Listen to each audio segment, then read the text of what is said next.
This is not my theme music, this is the game. But it has like the same vibe as my theme music. It kind of slaps. It's pretty good.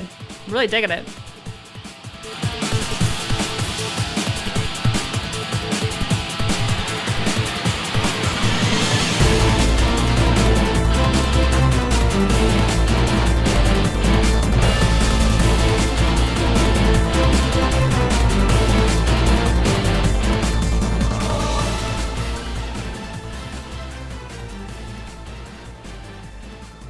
Alright, let's get this show on the road. Oh, I'm low. I'm low because I did the thumbnail for my YouTube and I was like squished down for that. I was squished down. Hello! Hello! Happy Tuesday. Today we're playing another visual novel. I try not to do 2 visual novels in a row. Today we're doing a visual novel because I say so. Because I want to.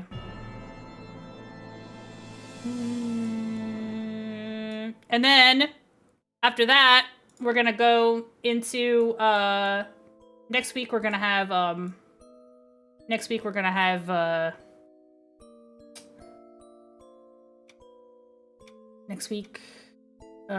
snacks. We're gonna have snacks. Sorry, my brain glitched. I was playing with the game. We're gonna have snacks, and I'm gonna do more music next week. We're gonna have a Christmas Carol day. That might be a little too quiet. Let's not make it too quiet. I don't want the... They do a good job with the sound here where it's not like overpowering the voice. We don't want it to overpower the voice, right? I think this actually has the boys' voices in it. Yeah, so welcome. We're gonna play Doppelgänger. Doppelgänger? How do you spell? I don't speak German. You're not Mycia in here to tell me how to pronounce this in German. Hula girls? No, not hula girls. Anime boys. Only boys. This is a boy fest. We're about to experience the unhinged boy. This is very otome. Extremely. All these men are streamers. We got all our live stream boys here. Yeah, Doppelgänger.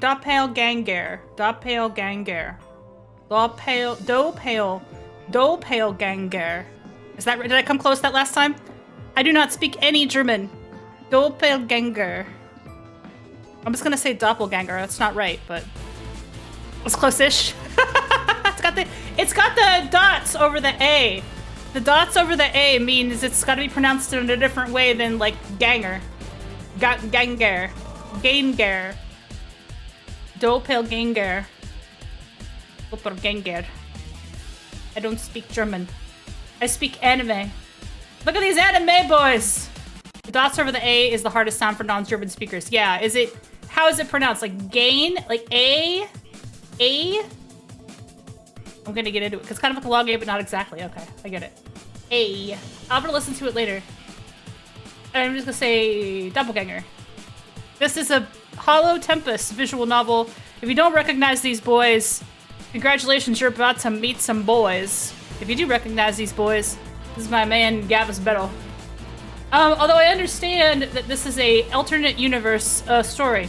So this is not the canon Hollow Tempest situation. But yeah, this is very otome. We're gonna play an otome game today. Next week, my Christmas snacks.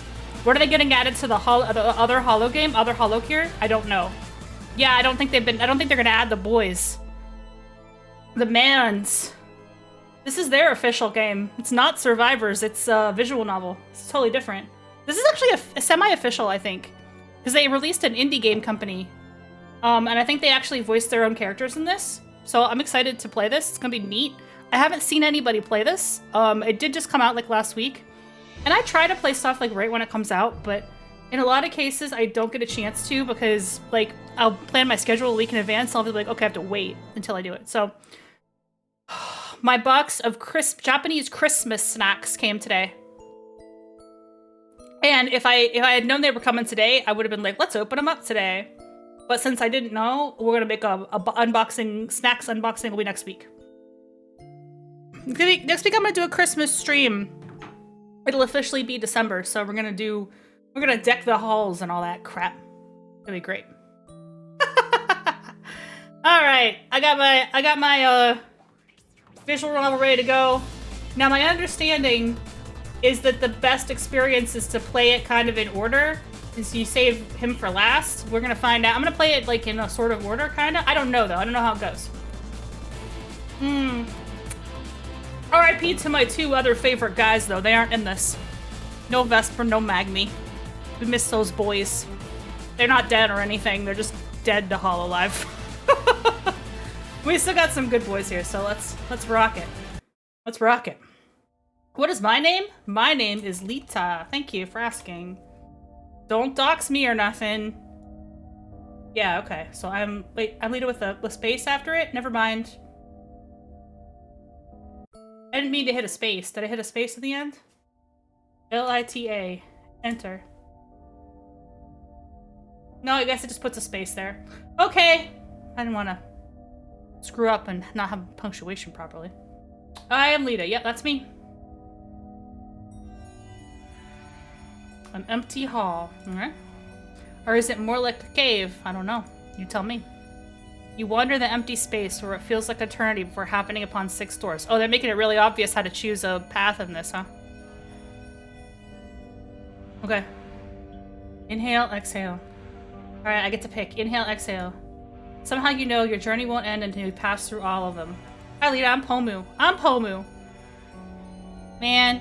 Pomu streamed earlier today, but I totally, like, lost hours watching Pomu. She was playing, Plague Inc.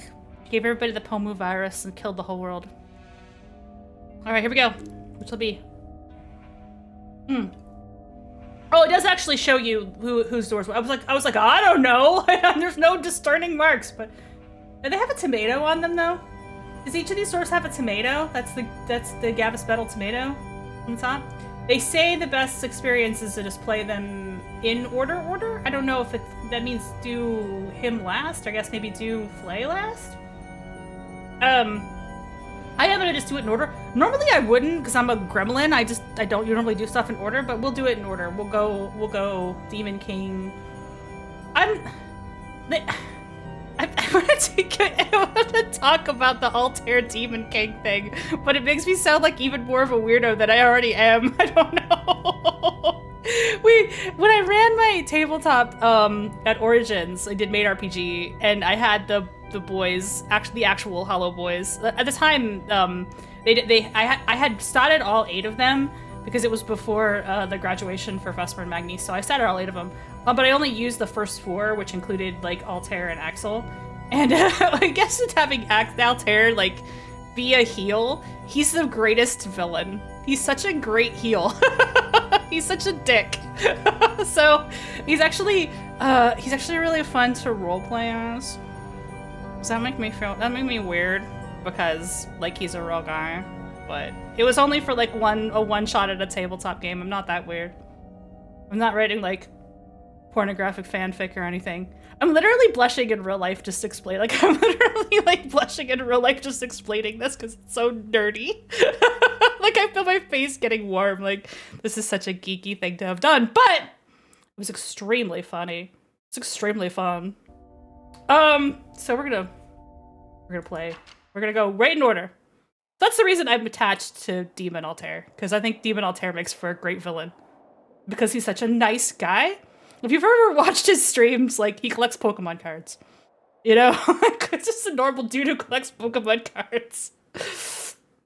But he's also a Demon King of Ice, apparently, in this, I guess. You know, some VTubers, they have the whole demon thing, and it's very edgelordy. Not Altair. He's just a heel. He's just a dick. That's the way it should be. After I passed through that door in the dark, I went up an unheard of land. The villagers seemed kind enough, albeit hesitant to step out of line to speak with me. I noticed their looks. They know that I'm not from here. So this is me, right? Me, the vampire spider, wandering through the world of Otome anime boys. 3 days spent, and I've already heard the barkeep whispering to his regulars. It may be because of how I'm dressed. Everyone else roaming the streets is so aristocratic, robed in furs and lace.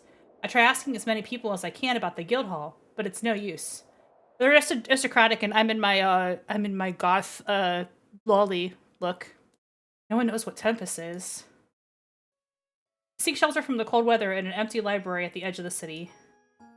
Altare, leader of Guild Tempest, had always advised me to research before digging too deep into unknown territory. Knowing local dangers, politics, or even just the lay of the land could save your life if you're set out on a quest. Sigh. This is going to take a while. As I make my way through the aisles of books, one of them stands out from the others around it. Elysium's Truth, it's titled. We're getting some freaking deep hologram lore right here. HoloStars lore here right now. Trying by the title and stabbed in the spine, I reach for the book. Oh, there we go. An elegantly dressed man brushes hands with me. Now, I have a question. Is this like... I'm gonna find out. I know I'm gonna find out. But is this like a... Is this porn? Am I gonna end up dating these guys? Because that's so awkward. I mean, it's normal. It's normal. It's normal. But it's so awkward. Because they're like people. They're like real people. Would Altare's personality be considered gap moe? Yeah, kinda. Poised and refined, when he looks at me, it's as if he's gazing upon an insect. His expression is as cold as the weather outside. It's his face I'm familiar with. My eyes do a double take over him. It takes a moment for me to comprehend his expression. Altair? He takes the Elysium's Truth book from the shelf. After blowing it, are these characters seriously VTubers? They are. They are VTubers. Yes, they are all real VTubers. They are real VTubers. I thought they actually voiced their characters in this. I'm not sure. Oh, he does voice. Oh my god. Okay. Yeah, it's kind of cringe, right? Like, I'm gonna cringe into a hole, I'm sure. Is he taller than Altair? Is he taller than Altaire's kind of a short king. By a couple of centimeters. I checked the shoes he's wearing. He'd certainly be taller than Altair even without the shoes on. Yeah, they put that out themselves. Okay. He has the same voice as him. Everything else is right. I'd often heard this tone from Altair when he'd worried about me staying up too late studying maps. Am I, like... I already know the actual characters in this scenario. I'm like their apprentice or something? Okay. Maybe he just hit a post-guild anniversary growth spurt. Or I'm just remembering wrong. No, Altair's a short king. I think so. You scared me. I didn't know where you ran off to. Lita. The guild hall's really, really far from here. It'd be a while before we get back. Oh, he knows my name. Oh, they actually didn't voice all of his lines, so he's just making noises.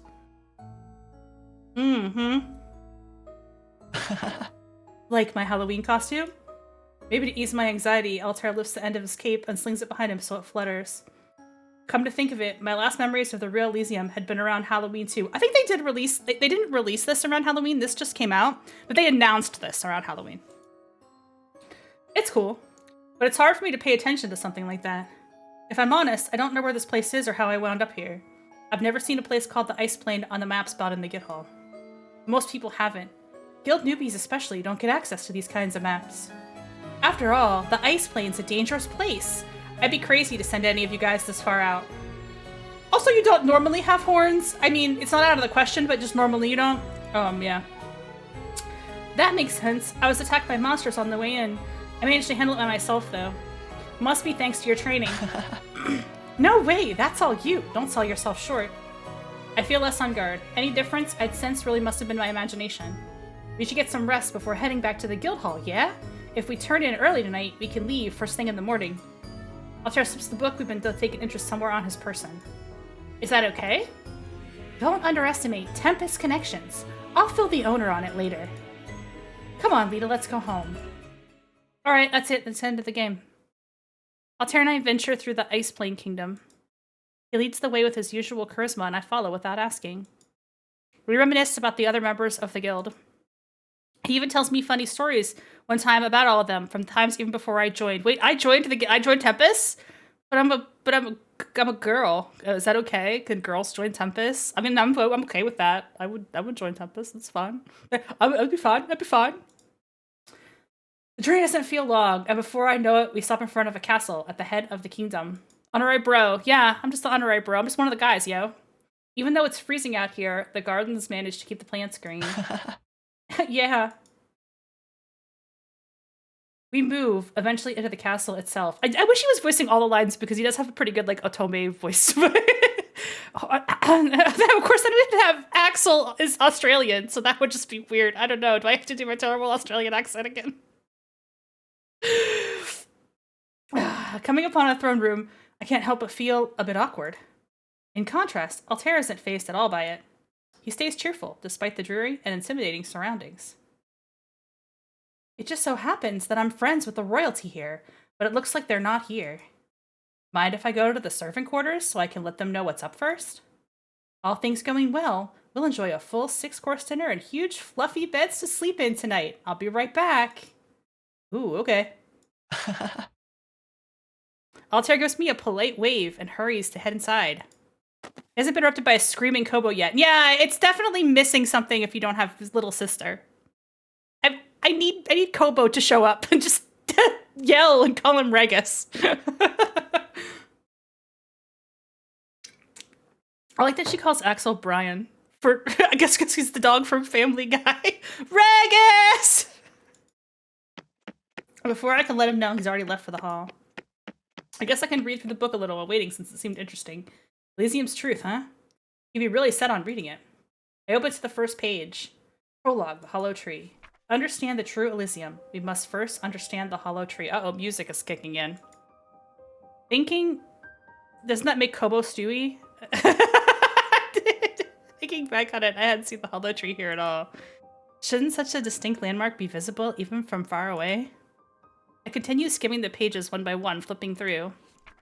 Chapter 1, The Founding of Gil Tempest. Wait a second. This book is... Chapter 4, The Land of Xenokuni. Seems to be an encyclopedia about my home. Our home. Why would he be so set in reading about a land he lives in and knows firsthand? He's our leader. He's the one who'd led so many of the expeditions. Another chapter title toward the end catches my eye. Chapter 10, Return to the True Elysium. Return? We're not already there after all? Don't scare me like that. I jolt and drop the book when he suddenly comes back into view. Oh, whoops, forgot my book. I'll need to take that with me. Altair crouches to collect it from the ground. As he dusts the dirt off its surface, I collect my breath. What's so special about this book? Don't worry, I don't want it. I'm gonna ask him this one. What's so special about this book? It's the only copy in existence. A deep read on the world we live in and its secrets. What's wrong? Don't you ever wonder about parallel worlds? You have to get isekai'd into Elysium. Yeah, exactly. I got isekai'd into inverse Elysium. I'm in like an alternate dimension Elysium. I looked at him for a long time. It's like his eyes see straight through me. If they see something that I don't. Not really. You mean you've never wondered what another you might be like? I just try to take things day by day. I've got enough to deal with. That's not true. I worry about other me's all the time. Are they happy? Are they doing well? How are those alternate universes going? It's not like guild life is always rainbows and daisies. You know that better than anyone. Oh, I guess I don't get to... Okay. Don't worry, I don't want it. I don't want your book. I just want to know where I really am. Silly Lita. We're in the ice plane. It's a dangerous land of demons far from Central Elysium. So you grew a couple centimeters in height and came out all this way in your Halloween costume to find me? That is pretty suspicious, guys. Saying it out loud actually makes it sound all the more ridiculous. The boys and I split up. They're checking the other areas like the Fire Plane and Skeleton Country. Good old Skeleton Country. I wonder when we're running to in Skeleton Country. The world we live in is bigger than historians ever let on. When the land is overrun by corruption beasts, it makes sense that only the strongest adventurers are able to document and publish their findings and maps. Plenty of people never make it back. I'll tell you where the Hollow Tree is. It's too far to see from here, but it can be seen even from Xenokuni. Something so big wouldn't just up and vanish. Not unless you were on another plane of existence or something. I got a key. I wonder if that means something important. Maybe I should save the game.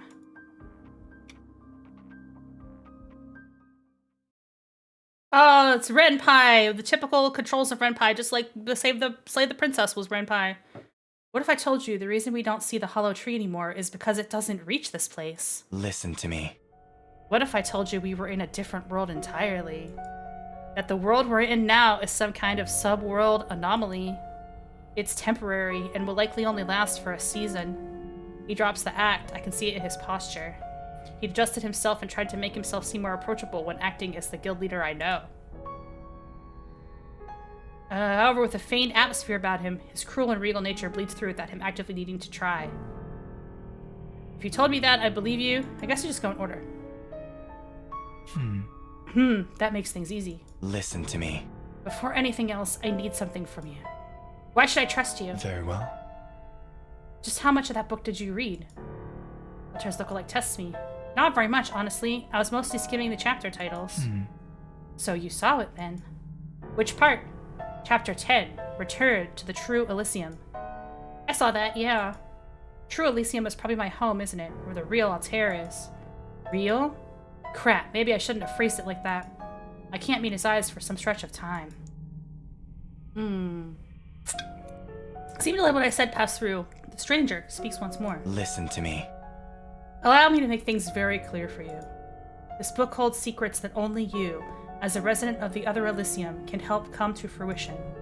Neither Elysium is any more or less real than the other. Despite knowing that, you'd like to see the Tempest members again, wouldn't you?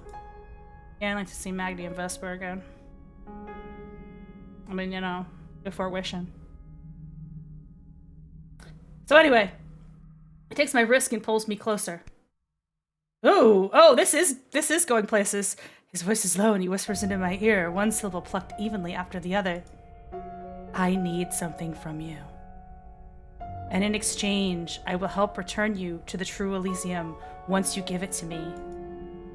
While it is true that I'm called the Demon King by rivaling lands, I can be quite benevolent should one know when to humble themselves and simply obey. Okay. I guess I don't have any other options, huh? I can't call you Ragus? You're Demon King Regis? Ragus. Oh, I got another key. What are they? Sublime! Though you've heard of me through him. It was like a smut build-up. It does feel like smut! I'm on edge! Is this gonna be smutty? It's gonna be weird! I know there had been tear in our worlds by how much more we'd seen of each other asleep lately. Oh my god! Well, him and his nightmares. I'd never kind to him. The sadistic smile that spreads across his lips instills a fear in me, like that of a cornered animal. This is so horny, you guys! Listen to me. You will do as I say. You don't have a choice. You will give me what I want.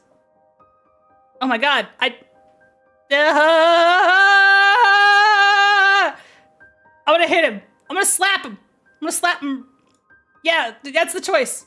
I don't accept orders from anyone undeserving of respect. Emblazoned by my anger, I throw the back of my hand at the side of his face. I feel it impact and hear him grunt in pain. Ah, yeah! Take that! Oh, he's mad. It's when he frees my wrist to catch where he'd been struck that I know I'm able to make a run for it. I whirl on my heel. The sounds of my footsteps bounce all about the throne room walls. Anywhere is safer than here. Yo!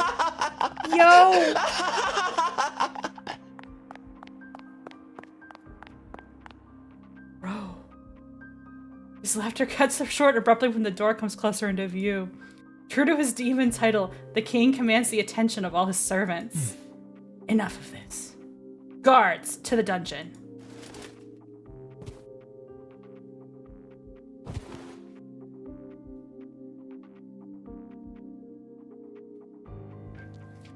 I'm not sure what happened between then and now. Should I give him the follow-up? Yeah, I should have need him in the junk.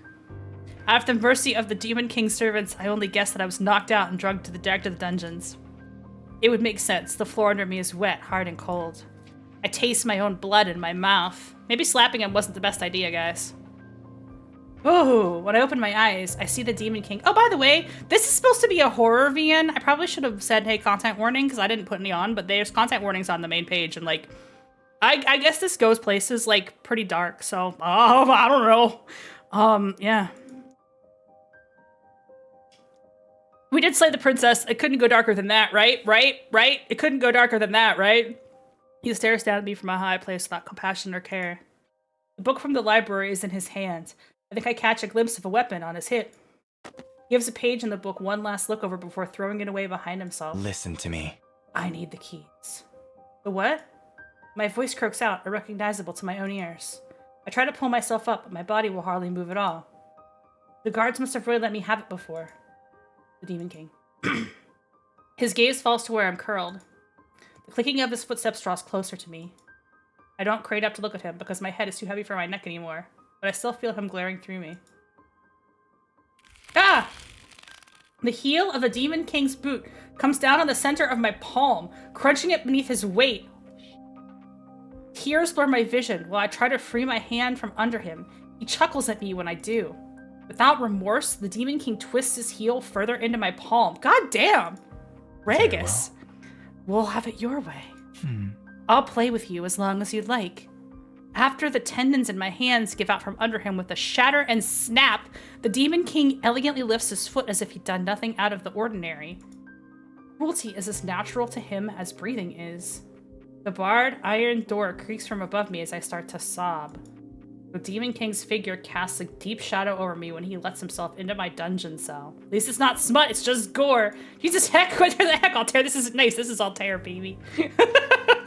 No, this is an AU version of Altair. This is Altair before he stopped being the Demon King. Taking from a candelabra just outside through the bars, he tips a burning candle over where I lay on the ground. Heel Rigus is real, yeah, absolutely. Scalding hot candle wax splatters across the side of my face and neck. Holy shit. I spasm on the floor and try curling into myself to protect myself. The Demon King is not amused with my reaction. He drops the candlestick as indifferently as it had been lifted. The candle is snuffed out by his still bloody shoe heel. Wow! Listen to me. I'll say it again. I need the keys. I don't know what you're talking about. Well, I do, because they've been, like, appearing.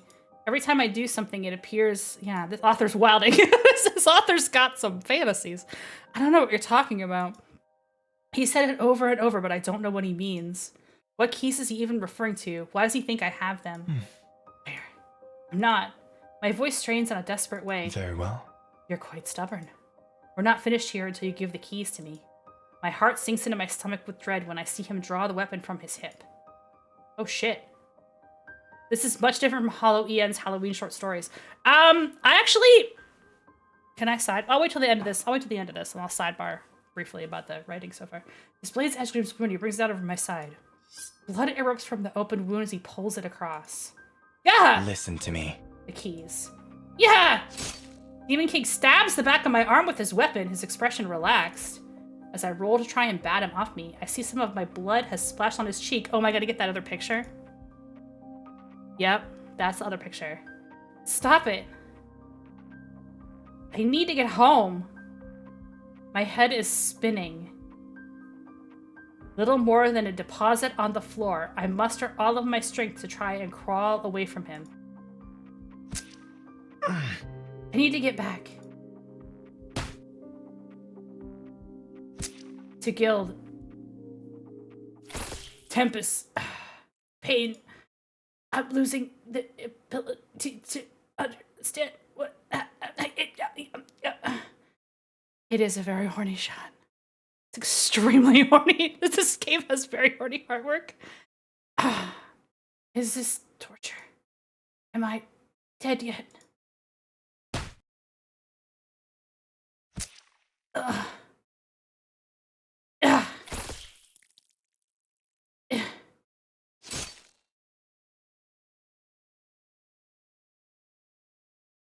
Is that a bad ending? Did I get a bad ending for slapping Regus?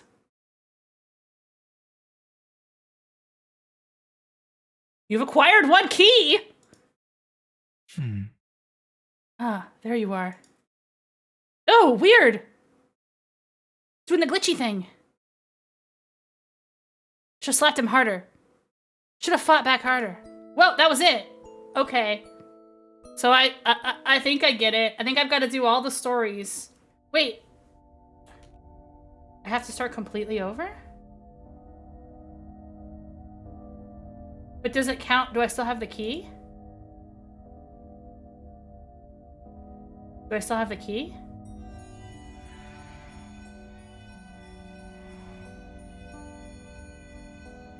I did this one already. Does it count as having it, even though it started me over and even made me enter my name again? clearly it saves.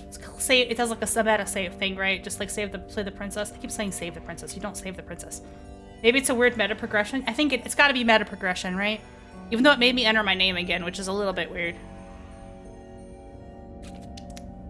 So I was about to say that, like, a lot of time VTuber lore writing is kind of bad. Like, a lot of times. I'm trying to do a lore video, and I've rewritten the script like 3 times because I'm not happy with it yet. But I'm trying to do better. But VTuber lore writing is often like extremely edgelordy in a way that's a little bit silly. But I think that this kind of hit a good spot where it's like, that was pretty freaking edgy, but it was edgy in a way that was kind of comprehensible. It wasn't just like the same old shit, you know? Yeah, VTuber lore is, it wasn't what I was gonna say, isn't it? Yeah, sometimes it's exactly the thing that I wasn't gonna say, because I don't wanna like, usually it's chuny. Yeah, exactly. That's it. Alright, let's go. Don't get cold feet on me now. So that's Axel. Oh, he's Australian. My apologies. I can't do it. I'm sorry. I told you what you needed to do, remember? Axel's great. We'll need to head into the Demon King's castle and take back the flame shard he's got locked away in the throne room. I didn't even try. I'm trying. I'll try harder.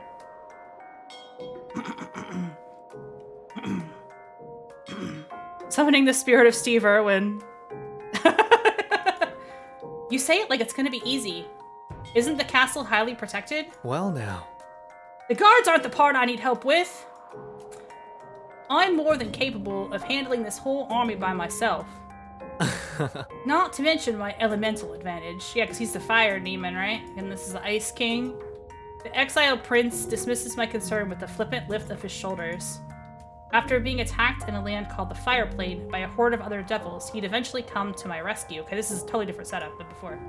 It's been days now since I passed through that door in the abyss. I'd immediately noticed his striking visual similarity to Axel Sirios, the guild's gladiator, but when I asked him about it, he just laughed at me. With a heap of devil bodies laying unconscious at his feet, he offered to help me get home at the cost of a favor.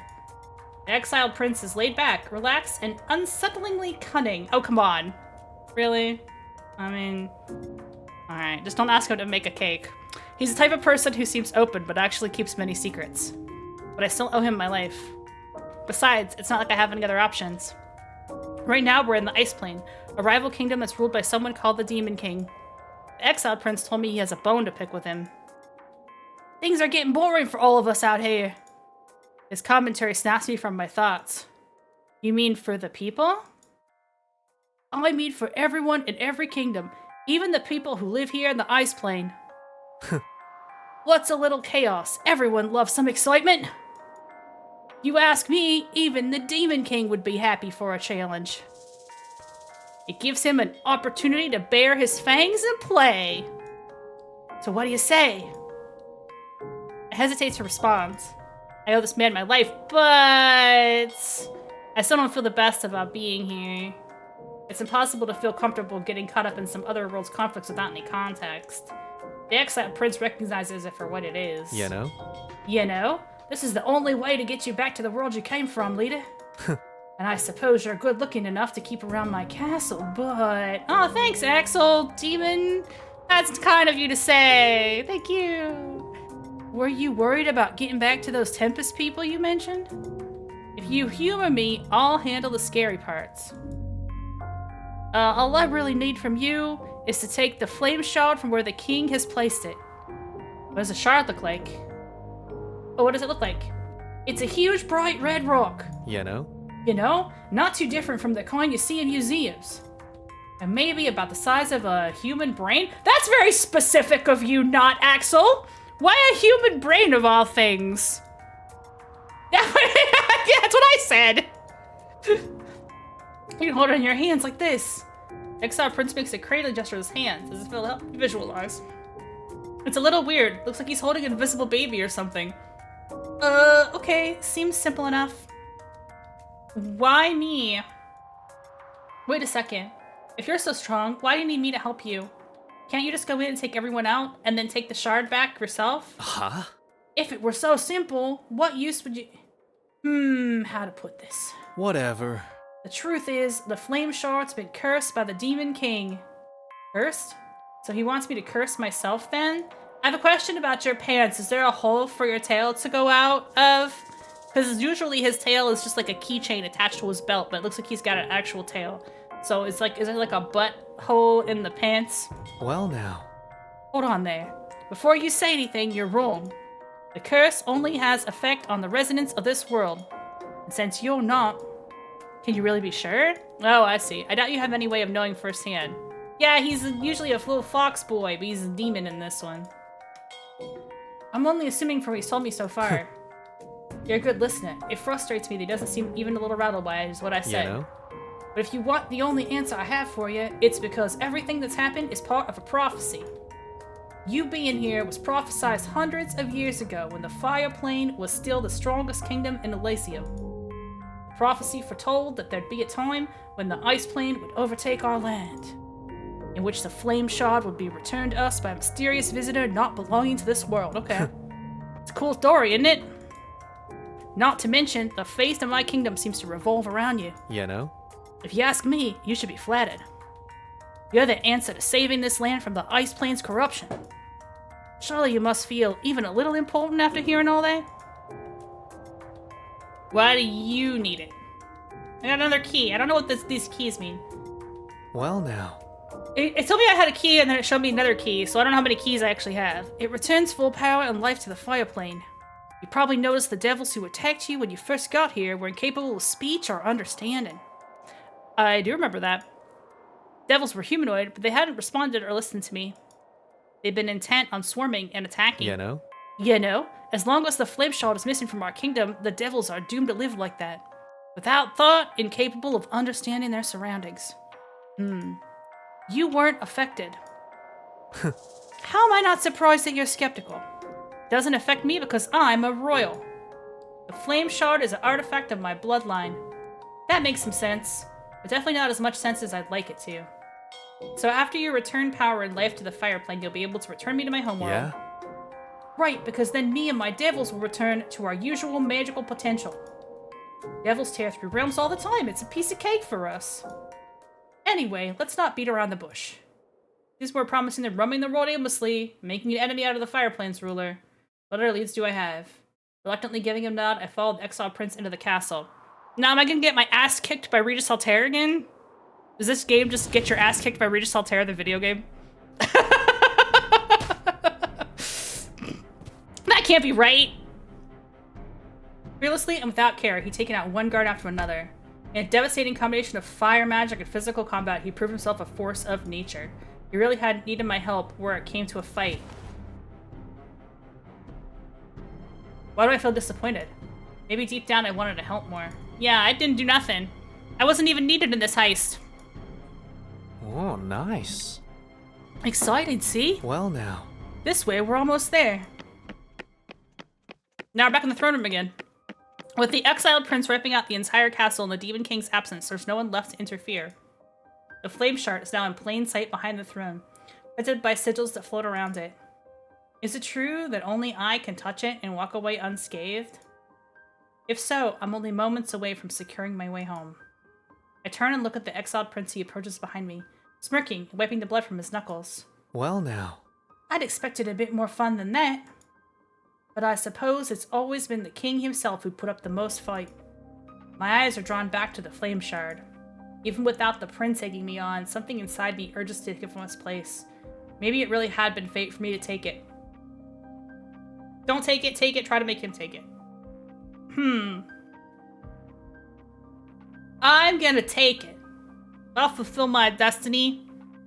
Slap him. I don't have slap him! I don't have that option this time, sorry.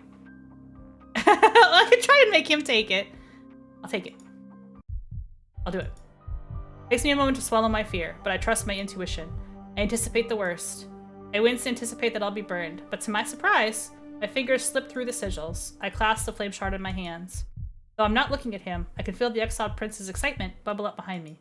Wait, maybe he turns evil and kills me. Maybe he gets his fire powers back and sets me on fire. I withdraw the shard and pull it to my chest. In the very same moment, the icy castle seems to thaw all around us. Oh, nice. Ah, that's our cue. We should be getting back to the fire plane. What's happening? No time for that. Let's go. The floor begins to shake beneath our feet and I stumble. Right.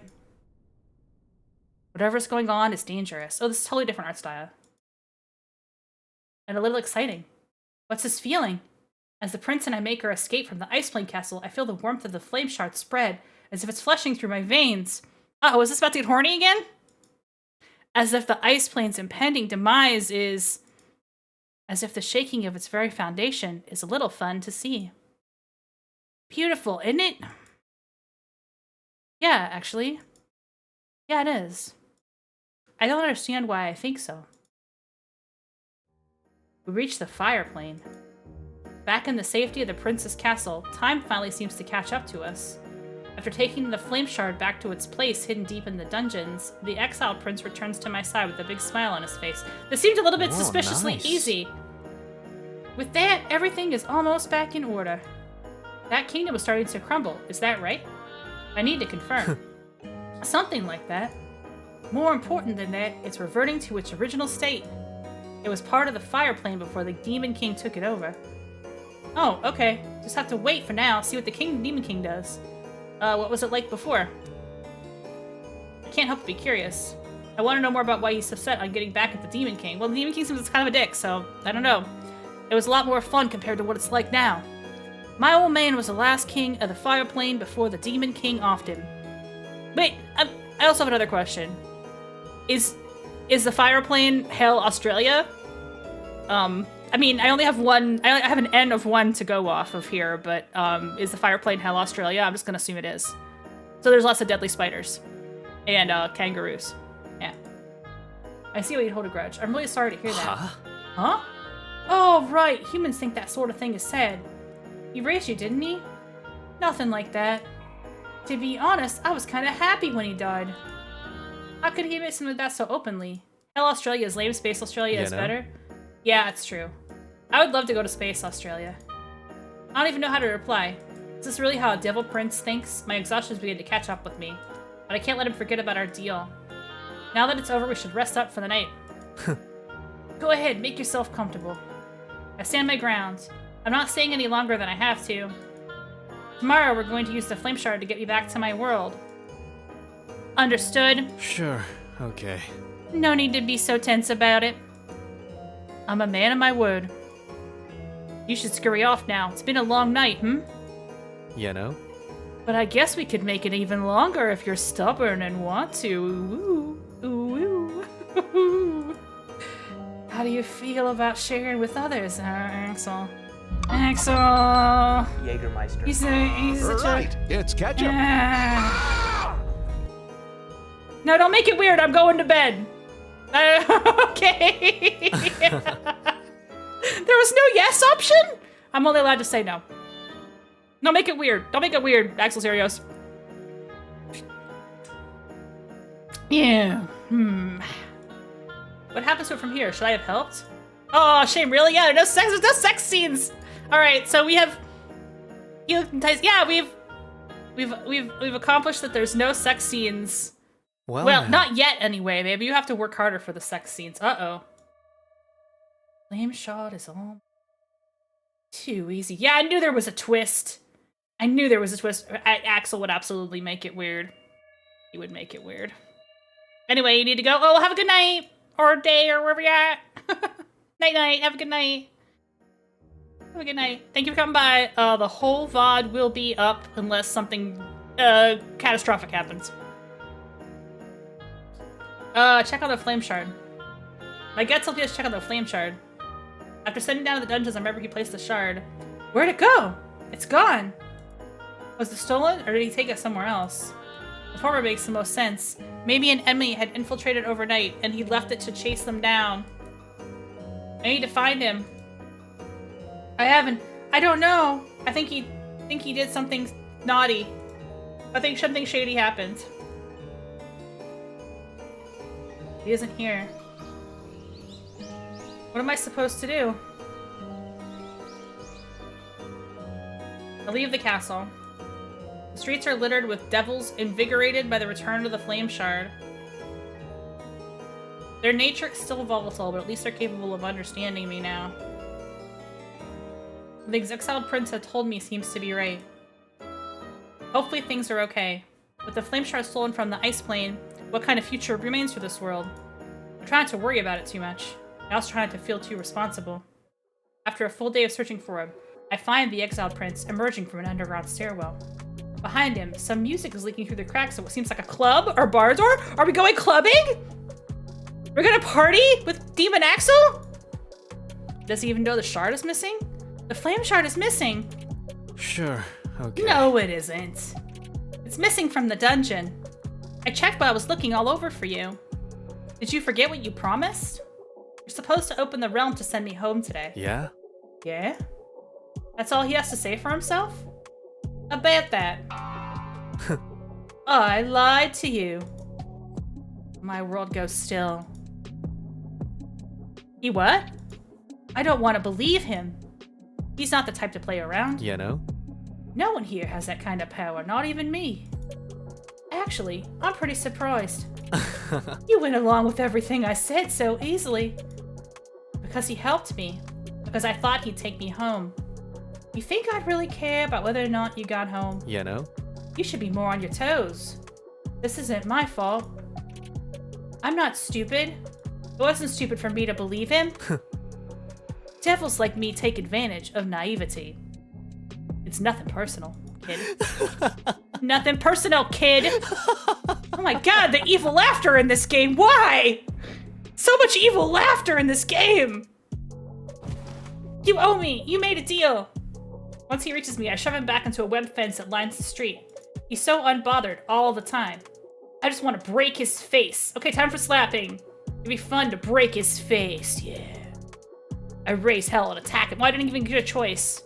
I clobber him with my fists, even as I hear him chuckle me all the way. He's gonna kick my ass! Didn't he go Dante on like a million demons earlier?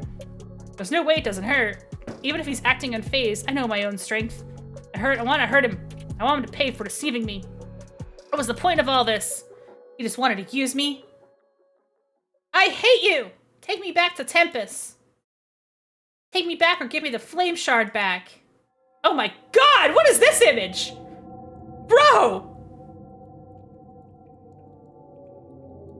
Hello? Hello? From beneath, I feel heat surging through my body. He's drooling. It's the same way I'd felt when I'd... Oh, look at... Yeah, see, girl... Pretty girl hand. Pretty hand. Man, he's like pushing me down, bro. Hey, the flame shard's right here. Right back where it belongs. He squeezes me gently. The warmth of the flame shard pulses with the rhythm of his heartbeat. So he has one. I don't know what it means. What does this mean for me?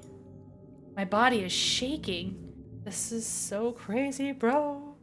His blue eyes rake over my expression, and his head inclines as if drinking in the sight of me. And I think you're right where you belong, too. I didn't force you to do anything. I saw it in your eyes. You're just like me now. I don't know what you mean. You're Australian. Runs his tongue over his teeth. It was exciting. You like seeing the ice plane start to crumble. It's okay to say it because we're the same now. Oh my god. You touched the flame shard. And now you're a devil just like us. My fingers curl against the fabric of his jacket. Go on. It's serious. The name is familiar and foreign to me at the same time. I didn't think you'd tell me. I told you because you're a devil now.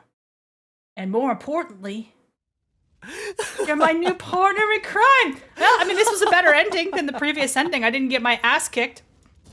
I mean, is this like this is a good ending, right? Good ending. Good ending, right? Good ending? It's serious. Oh, the sound screams. How beautiful the other Elysium had been that evening. On its last evening standing, as Prince Sirius... Oops. Oh, that was just me hitting the... Okay, wait. Sorry. I accidentally hit the save button. Watch our world burn to a crisp. We reveled in the chaos together. At that moment, I knew I'd found a new home for myself. Oh, man. I started a new one. A world far more beautiful than what I had before. Ooh. Woo. Is that the end? You've acquired 2 keys. Okay, I have 2 keys now. So the meta progression is a thing. Okay. The first ending, I got my ass kicked. Second ending was kind of romantic. Kinda? It's weird that I have to keep re-entering my name. I don't know if it's like a meta progression thing that it tracks or what. Kinda gay bro ending? That wasn't gay! My character's a girl. Just because I'm an honorary member of Guild Tempest. You saw the hand? Wait, hang on.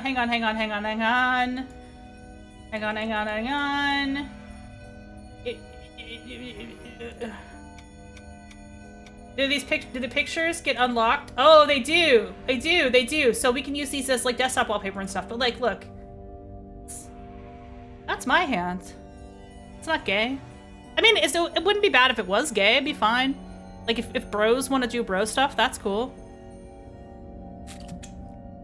Well, that's definitely my hand. I just didn't paint my nails today. Homosexuality? Alright. Well, let's see what's behind the Gavis Bettel door! Things certainly won't get weird with Gavis Bettel. There's a man you can trust. Oh my god.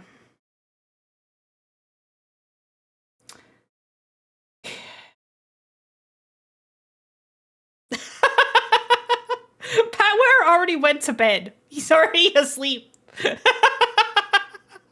Is Boobus Bottle even a person? Yes, he's a person. Everything ready for tonight's set? It's ready. Great, you finally made yourself useful. You're covering a shift. Don't you have any other stagehands? Could you tell me what I have to do for the show again? Tell me what I have to do for the show again, please, Boobus people. The one well-balanced individual in this game. I can see his expression flatten. Seems like he isn't too pleased I asked. How many times have we gone over this? I think I overheard you going over it with someone else before, but this is the first time for me. Ugh! You mean that wasn't you this morning? Does he not distinguish one person from another when he's talking to them? No, it was some person named Jimmy. Jimmy. He suddenly gets very still at the mention of the name. It's unsettling. And again, had the real Bettel had a situation with someone whose name started with a J before? That's Jerry. Jerry's dead now. We don't talk about Jerry. I think I remember something happening back during his first match. Oh, the lore! The lore! Whatever's going on now seems karmic at this point. Listen, your job is to go out there in your fluffy little costume and two-step. Jerry got murdered. Jerry's dead now. We don't talk about Jerry. All right, there's a little dance happening.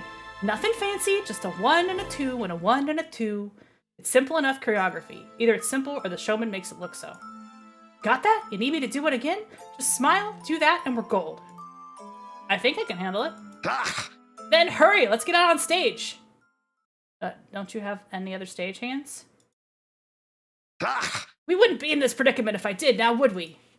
But you claim to be the best showman in all of, this place. Elysium. Well, Skeleton Country at Eastside Elysium, anyway. This isn't Elysium. Elysium is where the real Guild Tempest members are. Oh no, I have the hiccups, I might need another beer. No place called Skeleton Country has ever existed. I know this is a fact, but it's not worth arguing about. Hello? We have a show to do. Sorry, I know. I just really thought you'd have other people helping. I mean, I used to, but none of them could keep up. Keep up? See the skeletons littered across the room? They'd been the first thing I'd noticed. Showman notices I'm watching him. After making his way to one of the femurs on the ground, he gives it a hard sweep with the edge of his boot. The bone goes airborne in the same motion, clacking noisily against the dressing room wall upon impact. I feel gross watching him. Hard not to. Those are the guys that couldn't do their job! So you best not test me and wind up one of them. This is just regular Gavus Bettel, though. This is regular Gavus Bettel lore. Just, yeah, that's what happened to Jerry. Boy, they had every one of these guys do their best evil laugh, didn't they? Oh. As I watch his shoulders shake, I feel as though I'm suddenly watching our interaction from outside of my own body. My gut had been right. The bones aren't props at all. They really used to belong to somebody. You said when we first met that all the people in this area are skeletons. And skeleton country? Nice to know your ears work. Evil Altare and Bavis always laugh at that. That's true. They all always laugh like that. So skeletons can guy? It doesn't make sense. Nothing here does. It shouldn't surprise me all at this point. We're all just skeletons. You're a skeleton too. The statement is about as helpful as I anticipated from him. Oh, I'm just a skeleton with meat on it. Gross. The showman waves his hand flippantly. It's clear that I'm absolutely dispensable in his eyes. I guess I'm just another sack of bones. My life is a joke to him. Don't make brain-dead faces like that. People will know you don't know what you're doing. Hear me? We've got a stage waiting for us. I guess I gotta go to the stage. Gotta go to the stage now. Time to go on stage. Gotta do my dance act. About time for the show whether I like it or not. I don't want to end up like those broken skeletons in the dressing room. After tugging on the edge of the costume gloves I've been forced to wear, I reluctantly follow the showman up to the stage. Oh, God! Oh, the previous stagehands are not looking healthy. Ladies and gentlemen, boys and girls, it's the moment you've all been waiting for. Ta-da! It's me! Wait, he already started? I'm not even on stage yet. I frantically hurry to the wings. I tried joining Bettel's Doppelgänger on stage and find... there's nobody in the audience. The showman has his arms splayed out wide. His head is lifted high. Yeah, I said the thing. The title drop. The title drop was dropped! The title drop was dropped. Oh no. Y'all are in ads. There's not a single person here. Nobody's come to see this performance. I see some panic flash in his eyes before he cuts the painful silence short. Crap! Crap! Crap! Crap! Crap! Why? His voice cracks with frustration and he stomps his heel once like a child throwing a tantrum. I know, we're in ads while Gavus Bettel is on stage. I think nobody watching Gavus Bettel right now. I'm gonna give him another beer. I'm gonna let this ad break run for some people, and I'm gonna get another beer. Right now.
You too can avoid ads and buy beers for the streamer by using your Twitch Prime, yes. $5 a month in this economy. Is it a good time to mention that is it a good time to mention that I got laid off? Let me do that again. You know what I love to do? I love to forget to mute the mic before I stand up. It's a good thing I wasn't like in the bathroom or something. Right. Love to forget to mute the mic before I stand up. Really, really good at that. Really good at. Anyway, we're back. We're back. We're back. Yeah, Gavis Bettel. Bathroom is like 2 miles away from your office. Exactly. I wouldn't pull a Marine and forget to take. The bathroom is like 2 miles away from your office. It is. It's too far. It wouldn't accidentally make noise. The worst you'd hear is like me bagging the door shut or something. I'm on the tropical IPA now. This stuff is good. I like this stuff. It was tonight, wasn't it? I learned it's awful answer for nothing. This is awful. I'm sorry. Let's just. Yeah, let's do. You know, I feel bad. I feel bad for you, Gavis Bettel. He's been going through it lately. I'm sorry. I come out to my spot and join him properly. I'm sorry doesn't fix the problem. I feel him look me over for a moment, like he's trying to decide how he feels. I've heard a lot of I'm sorries, but yours has been the best one so far. Thank you. Is that supposed to be a compliment? Be grateful I haven't gotten rid of you yet, and don't let it distract you from the fact that we're still without an audience! He rolls his eyes and moves his weight from one leg to another. Ah! I thought for sure there was at least 3 other skeletons still around to come. 3's not a big number. Well, that's all that's left! Is there a skeleton birth rate problem or something? I'm still new here, so it's not like I know. It's not a birth rate problem. There were plenty of skeletons living here before. Skeleton birth rate? What the fuck? Why did I say that? I had no power over saying that stupid line. Take it from me. The ones that aren't here anymore weren't worth having around anyway. Yeah, I don't want to know how the skeleton... Nope, not asking about skeleton reproduction. No, sir. I don't think that's something you could decide. Look, they had a chance and they blew it. Just believe me. A dwindling skeleton population. Is it this guy's fault? About what you said before, didn't you say that we're all skeletons? And? But you're not a skeleton. You're the only one here with skin and hair and muscles. Besides me, that is. Muscles is debatable. It is Gavis Bettel. This is Gavis Bettel we're talking about here. And? Having those things doesn't make me not a skeleton. And I'm only this way because... Actually, you know what? It's none of your business. I've got a show to do. We don't have an audience. You don't get it! There will be a show! There has to be a show because I have to do a show! Demanding it as such, he raises his voice loud enough to reverberate against the empty seats. His eyes jerk about the stage in an erratic way. I don't really understand where he's coming from, but some part of him seems afraid. Why would he be so stubborn about performing, even if no one's come out to see? Get in the front row. What? Just get in the... What? Hey, whoa! All right. I'm getting in the front row, Mr. Gavis Bettel, sir. Okay. Maybe this is the life I'm doomed to lead now. One where I just submissively do whatever this crazy guy tells me to do. As I take a seat in the front row, I can't help be reminded of Bettel's rehearsals back in the Tempest Guildhall. Those times had been much more of a two-way street than this. Bettel always understood the importance of keeping his audience happy. Even though this showman guy looks just like him, their motives for being on stage couldn't be any more different. Ta-da! Wow, a crowd of one today! You really came all this way to see me? I am snapped from my thoughts by a blinding spotlight that finds its way to me. Aha! Ah! Squinting through it, I still can't see anything. Only those rainbow swirls you see when you shut your eyelids when you're dizzy. Yeah, sure did. Oh yeah? And what's your name, traveler? Oh, I realized he never asked until now. It's Lita. Oh yeah? Crazy stuff, Lita. Where did you come from? My eyes are adjusting to the light. I don't have to squint so much. The real Elysium. I'm a member of Guild Tempest somehow. That's me, a member of Guild Tempest. Yep. Even from down in the audience, I searched the showman for any semblance of recognition. Like maybe some of Bettel is trapped in there somewhere? I'm not met with any success, though. He laughs my answer off as if he's hardly heard it at all. I hear that. Lita says there's a guild called Tempest in Elysium. Where'd the laugh track come from? Oh, there's a laugh track. There's a laugh track. I turned my chair to check, but the hall's still empty as it was. How about this? Anyway, how about I do a little dance? Pink smoke bursts from the ground. The showman is suddenly wearing tap shoes. Dance! Dance, motherfucker. Dance for all of our amusement. He builds a quick rhythm, feet scuffling against the stage with the finesse of someone who's taking lessons their entire life. I hate to admit it, but it's not bad. I don't even think the real Gavus Bettel can tap dance. I don't think he can either. No. Yeah, tomatoes. All right, chat. Chat, I'm gonna let you vote. How do we feel? Tomatoes? Cheering. Nothing. Siri, how do you feel about tomatoes? Tomatoes? Is it tomatoes? Hey, Gavus Bettel, when you watch this, I just want you to know the chat voted. This is not my doing. Cheer? Okay, we got one for cheer. He's a splendid dancer.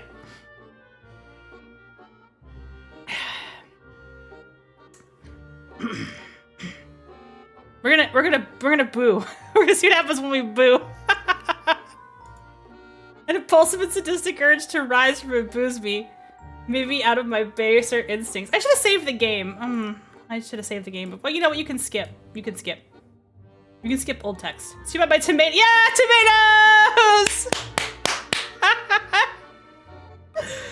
Boo! I give him an aggressive thumbs down. I see his smile crack beneath the pressure. Even more motivated to impress me, he doesn't give up. How about this? How about I do a little dance? Oh no, he does it again. Oh, okay. I see. So if you keep booing, he gets madder and madder. Can I continue to boo him forever? Quick, keep booing. How about No, okay, it's a loop. All right, then we'll cheer. Woo!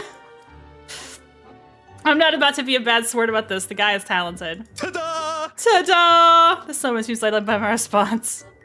He does a twirl. How about this? Wait, we're doing this again. We're in a loop. Why are we in a loop? Oh, I have to do nothing? Okay. I realize something's missing from this performance. I don't do anything, I just stare. Story doesn't move on until you decide not to cheer or boo. Interesting. He's doing all sorts of stunts, handstands and flips, but I just don't care. This performance doesn't make me feel anything. Enough of that, yeah? There it is. That scared sound in voice again. Oops, oh, type on there. Yeah, in the blink of an eye, his tap shoes disappear, and another puff of smoke until he's back in his regular shoes. How about this? Knock, knock! I remember that I'm the only person in the audience. Who's there? I'm Justin. You're Justin who? Ta-da! I'm just in your bathtub naked, so don't call the cops! Holy shit. That's a creepy punchline. Gavus, that's a crime. I'm so polite that I laugh. It's more like a chuckle, but it spares us both the awkwardness of silence. That was very awkward. Very awkward! How about this? Wait, we're doing this. Wait. Wait. What? I'm stuck in a fucking time loop. I'm stuck in a time loop with Gavus Bettel. I'm stuck in Groundhog Day with Gavus Bettel. This is looping. It's looping. It's the same text.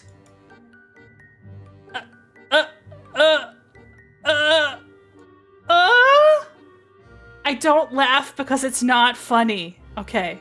Okay. The showman watches me, stretching the beat, waiting for me to digest the punchline, but I never do. I'm tired, and I want to go home. It's not funny.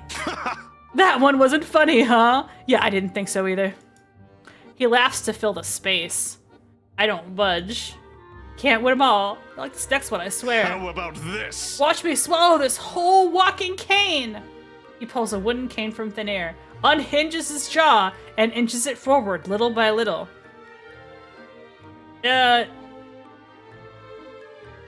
I watch him swallow the entire cane. My costume's getting kind of itchy, so I scratch myself. At that, I see him start to panic. He hasn't admitted it, but it seems my reaction to this performance is more important to him than I thought. Lita. Hearing my name from him, remembered for this long, makes me a little nervous. I might be the only person whose name he's ever remembered. What is it? Aren't you even a little entertained? I'm just gonna keep saying no, because I think that's how you move the story. I think he's gonna loop the story if I keep telling him that I'm interested in his act. No? Sorry, no. No? He begins tromping down the stage and towards me. Is this the part where I get torny? Shit, oh, fuck. You can't not be entertained. You don't know what that means. Showman grabs my face and shakes me around like a baby rattle. Holy fuck. It doesn't mean anything if you strong arm it out of people. Are you stupid? It does! It does! His voice is strained. I can hear something dark beginning to stir, like the realm was beginning to split. Bro.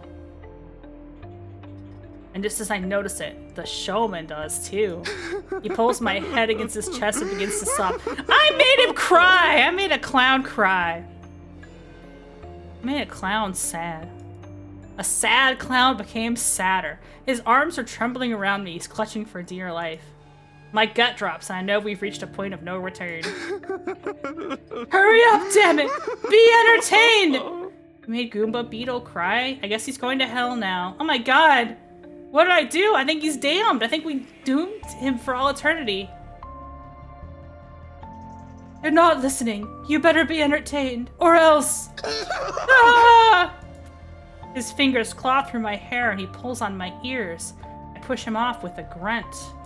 I never noticed it before, but his little badge looks kind of like a Spidey, doesn't it? It's only got 6 legs, so I guess it's like more like a bug. Or a rib cage, maybe fingers? When I open my eyes, I understand what he's so afraid of.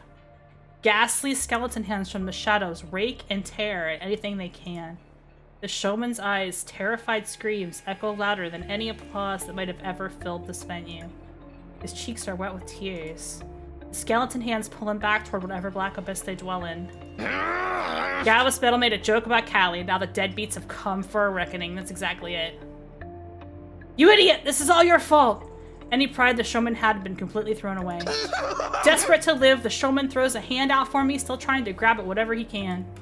I gave you a purpose, a place to be, and this is how you return the favor? How dare you! This VN is cruel. This VN is dark.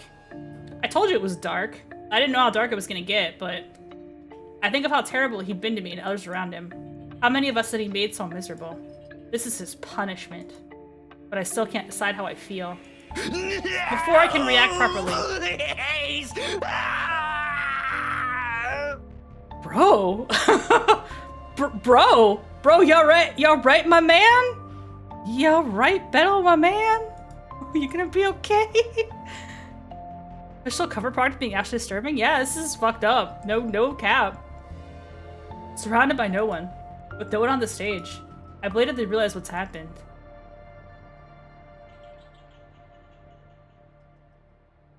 Showman is dead. Ah. Ah! Now this is entertainment! This is entertainment.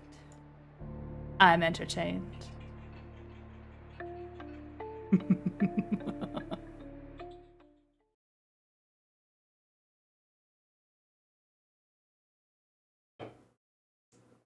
Did I win? Oh, I did win. Okay, good.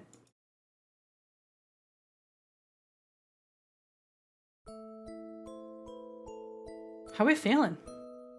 I just murdered a clown. Feeling pretty good about it? Alright, listen. The next route is Hakka. Hakka's gonna beat my ass. I got a feeling. Look at the look on this man's face. There'll be no survivors.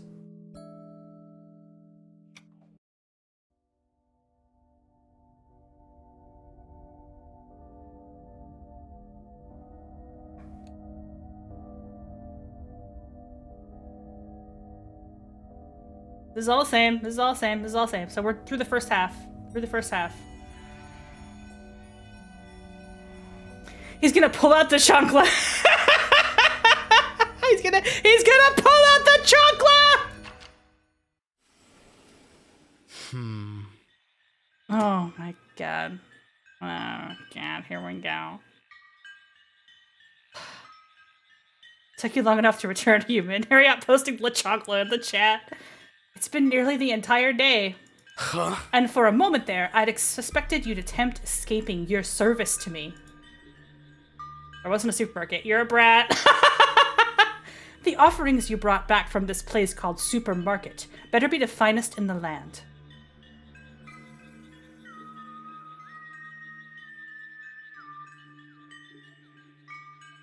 I got the key, and that was the right answer. Huh?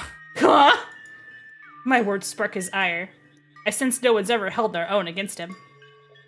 I sacrificed a lot of effort. His route finishes now. He beats you to death with the chancla right here and now. I could charge all the way back down the mountain and bring them to the farmers. Huh? Could you now? Bully the burb. You best avoid such boorish language when speaking with me. Know your place, mortal. Otherwise, you will regret this display of insolence. He speaks down to me. From what I've seen so far, it must just be a part of how he communicates with the mortal realm. He isn't human, after all. He's a demon. A crow one at that, locally referred to as a Karasu. What I see before me now is a Karasu demon I'd accidentally summoned when I landed in a parallel world. How it happened is a little embarrassing. But essentially, I'd wound up leaning on a statue in another Xenokuni-like place. Had met a Banswan Hakka lookalike there. The demon in front of me doesn't know who Hakka is. Oh, have a good night! Oh my god, have a good lecture, have a good class. Yeah, you get to get off school soon, maybe? Get some rest. The VOD will remain up unless something disastrous happens, but I think it'll be fine. I'll upload it to YouTube and again, Hollow Tempest. If you ever watch any of my videos, thank you. I don't think you will, but you know, I probably talk some shit at some point, but I didn't mean it. I love you all. I love you all. Have a good night, Hoyo.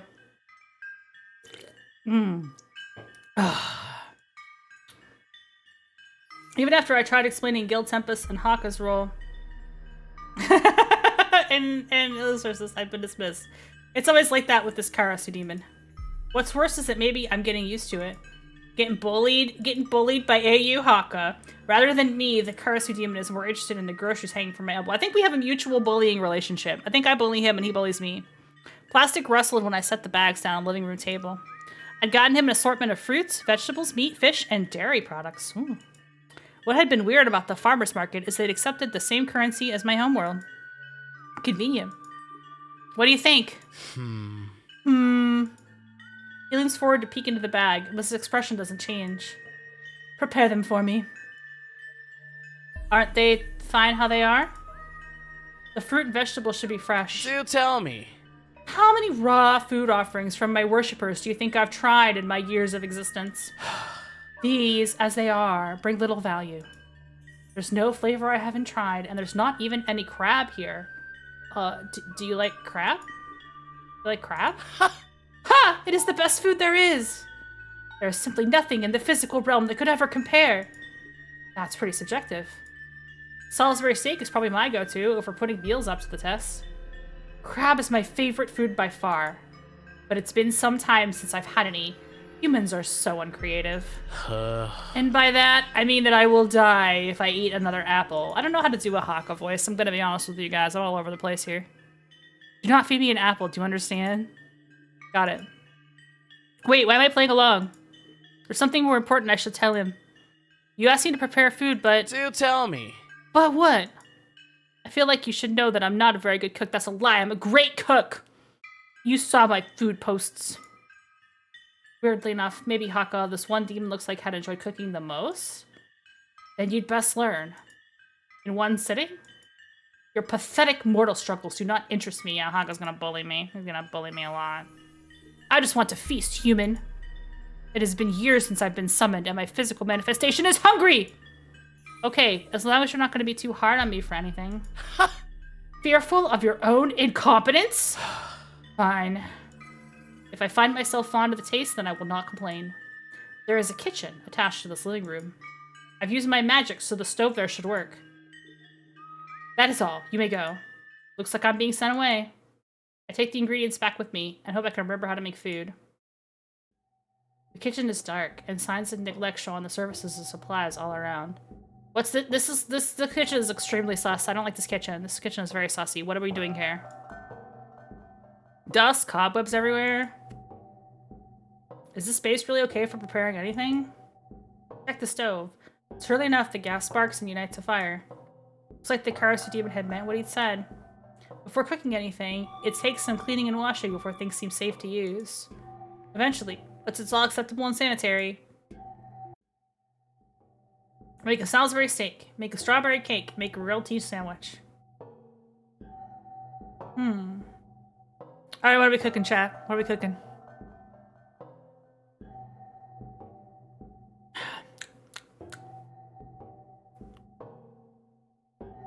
Cake, steak, sandwich. I like steak. Did I have strawberries? Did I even have strawberries? Steak? Steak? Yeah, I think I might go with steak. Also, what did I buy at the grocery store? Or at the farm market? The Demon Farm Market. I bet the food at a Demon Farm Market would slap, though. Salisbury steak is probably my favorite. Do you like crab? What did I actually say I bought? Explaining the Guild Tempest. Fruits, vegetables, meat, fish, and dairy. It doesn't really say. Maybe I probably have Salisbury steak. I can't go wrong with my own favorite food, can I? Salisbury steak, here we go. Takes me a minute to figure out where to start. Reverse engineering the recipe. I'll need to make some patties, gravy, and mashed potatoes. That sounds great again. I haven't had Salisbury steak in a long time. I had mashed potatoes tonight, though. We're still chewing through the leftovers, although they're finally kind of gone. I got this. I'll be okay, surely. Well, here goes nothing. Sometime later, I put together an attempt at Salisbury steak. The patties are overcooked and probably dry, but it's fine. That's what gravy is for. That's right. At least I'm not undercooking the meat and giving people salmonella like the Guild Gladiator, am I right? Oh, they went there. They went there. They went to the Axel cooking. You'd love to see it.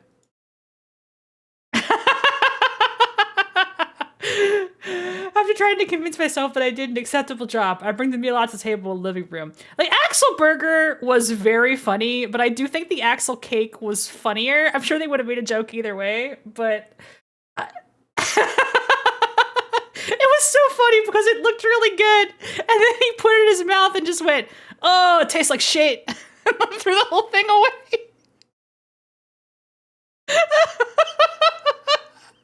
He has this amazing, it's the most anime powers of cooking, where his food will look amazing and shiny and amazing and delicious, and then you actually eat it, and it's the most disgusting shit in the world. It's so cartoon. It's so funny. Without responding, I place the Salisbury steak in front of him on the table, but he looks unimpressed. Majorly so. Hey, what the heck? I worked hard on these. He could at least pretend to be a little grateful or appreciative. This is my favorite meal. I tell him this in an attempt to defend my decision. With a sigh, he prods at one of the patties with the prongs of the fork I brought him. The patties betray me in an instant. I guess I hadn't used enough breadcrumbs or egg or something, because they crumble into little crusty meat bits under pressure. And he looks at me. He just looks at me. You can't dismiss it so easily. It might taste good. I insist. Hearing me out for a change, the Karasu demon takes a couple bites, smearing the broken patties around in gravy. He chews. What a noise! What a sound! He's making some Hakka noises. I just want this to work. What's this? It's terrible. I don't taste anything. Do tell me. Did you even attempt to season? Come to think of it, I forgot that part. Don't ask me how. Didn't put any pepper in it or anything. No Worcestershire sauce. I collect the failed dish. Oh, I guess that didn't work. All right, well, I guess we'll just continue to cook then. Hakka likes strawberries. I have some here in my stash of ingredients. There are plenty of members in the guild with a fondness for sweets. It's not unlikely even a Karasu demon would have a soft spot for desserts. I'm making him some strawberry cake. Even if it sucks, it'll at least be cute enough. Oops, I accidentally... Oh well. I accidentally hit that button again.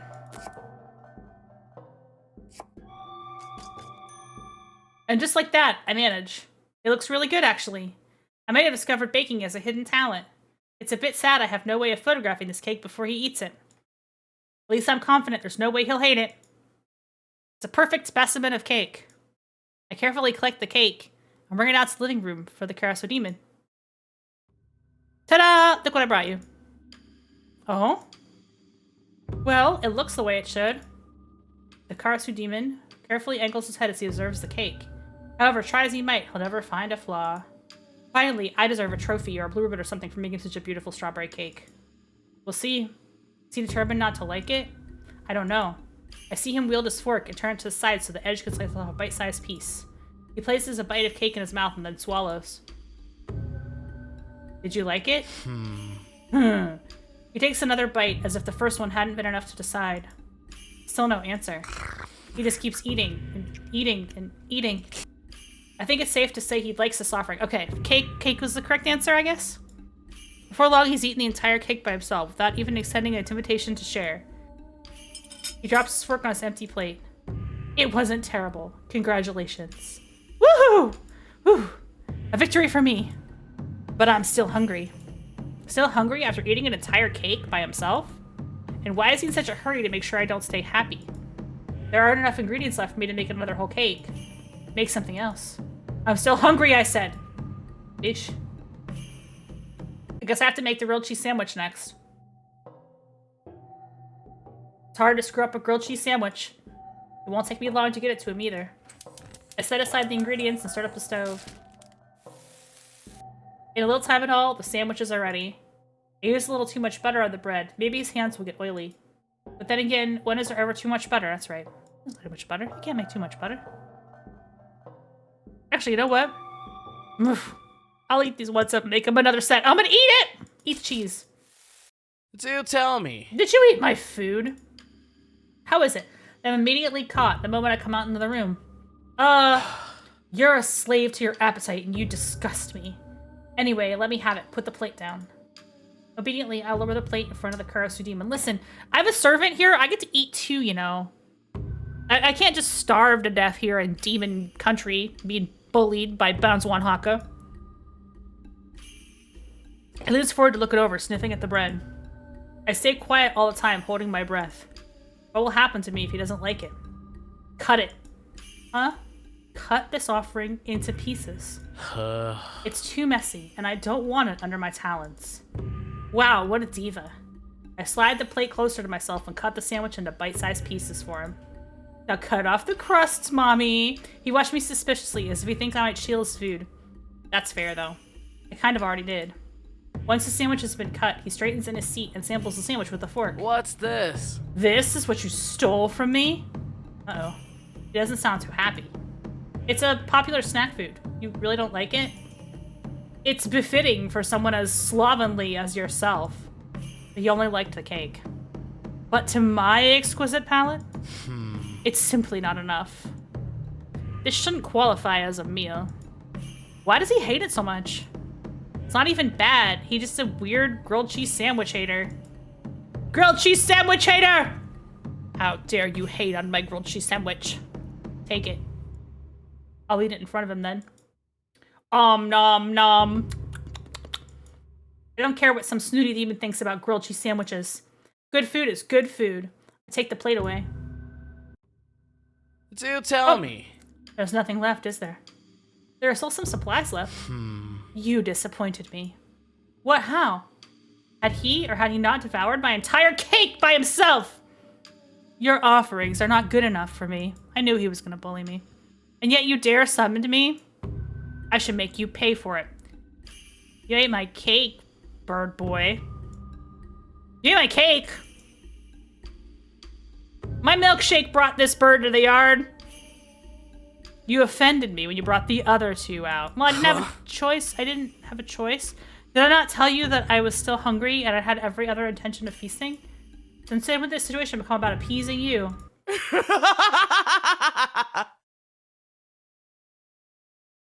You can't be serious! I am serious. Axel's serious. Why did you boss me around like a servant? Huh? Because you are a lower being, human. It is the natural order of things for you to worship me. I have been patient enough towards your insolence. The demon rises from his chair. His wings beat down around him. Is he gonna beat my ass? This gust of air sends the remaining dishes flying from the table. And he does it again. The second gust is much more powerful. It sends me flying back until I hit the wall behind me. Ouch. Hey, I want to call attention to his slutty pants. Does Hakka always have those slutty side open pants? Is this always a thing? I slide down the wall until I'm on the tatami. Hakka's doppelgänger comes closer to me. That's the name of the video game. Did you ever think to know your place? Of course, appeasing me should have been your utmost priority. Because you summoned me here! Yeah! He sweeps the leg up and kicks me in the face with a shoe. I see stars when it makes contact and stays there. Do tell me. Do you understand now? I don't care about that. What I'm saying might very well land me in further trouble with him. But I can't allow him to keep looking down on humans. It doesn't matter, because I deserve respect just as much as you do. The demon digs his shoe deeper in the side of my face. Jeez. He leers me down before he kicks again at it to shove him away. There's a scowl stuck on his face. I know I'm setting myself up for disaster, but I can't back down now. Not like this. Very well then. In that case, allow me to show you your place in this world!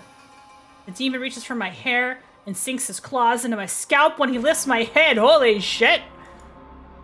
I squeeze in pain as they break my skin and blood drips down the sides of my face.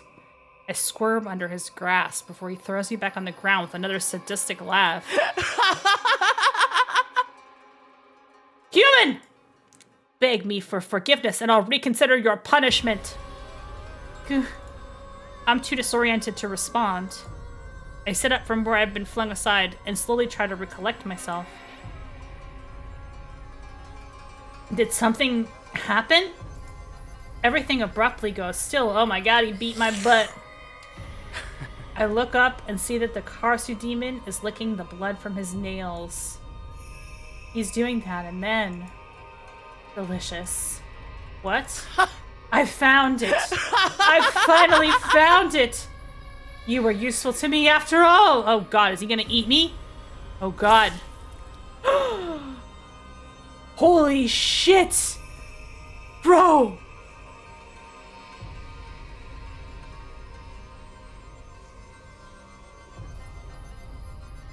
You're so delicious. Haha! I can't believe I didn't think of this before. I guess I was the F-steak as he claws past my skin and chews on whatever he can rake out from under it. I don't feel any pain. Why?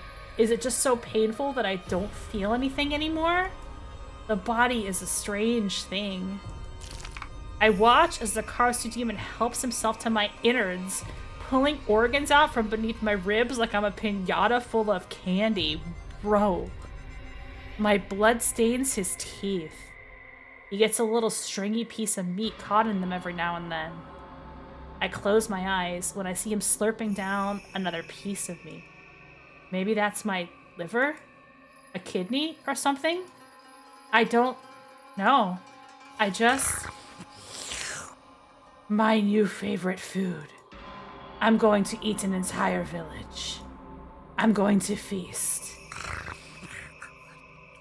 Hey, Hakka, could you just like make some drooling gross noises into the mic? Thanks. Thanks, bro. Yep. What have I summoned into this world? All right, right, so I died in that one. I'm definitely dead in that story. But hey, I got a fourth key, right? Got a fourth key.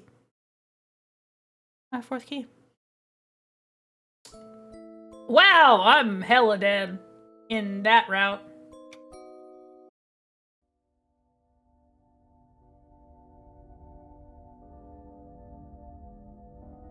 All right, well, here, a moment's reprieve as we do Shinri's route. Because I'm sure this handsome gentleman won't fuck me up in any way. He seems like a nice dude. I knew Hakka was gonna beat my ass, but... So what do you think? That's just about all I have for the seasoning. But I find just a little salt and pepper goes a long way. He can also cook, by the way. He'll just cook for Hakka, then spare me being eaten, right? Best to enjoy it fresh. The mysterious huntsman who'd found me lost in the forest has gone so far as to spend his day fishing for a meal. He'd been so informative and helpful to me up till now. He'd let me know there's no guild called Tempest in this land. He'd even believe me when I said I'm probably from a parallel world. We're sharing what he caught now, under a blanket of twinkling stars. It's funny how calm I feel, even when I'm lost in an unknown place. After taking a bite into the side of the fish he'd prepared, I revel in its taste. Perfectly crispy and evenly roasted over our campfire. It's delicious. I can't get enough of it. Great to hear. Just make sure you chew it carefully. The bones of that type of fish can catch you off guard. Don't choke on any bones. I won't choke on the bones. I navigate the fish carefully with my teeth and try not to eat it so fast. Surely enough, there are some harder pieces here and there, but the flavor of the fish is by far worth the effort. I finish the fish from the skewer with a smile on my face. I have some carrots from town in my saddlebag, too. I just have to do a lower voice for Shinri. That's the best I can do, sorry. My voice acting is not very good. I'm thinking about taking voice acting lessons, though. What do you guys think? I might be able to improve if I work very hard and become a good voice actor, maybe? I don't know. I said that before, didn't I? I know. Because every time I play these games, I have to read lines. I play too many VNs. I usually share them with my horse, but you're welcome to have some for yourself. Saddlebag? Over there. Make yourself comfortable. The huntsman gestures to his steed.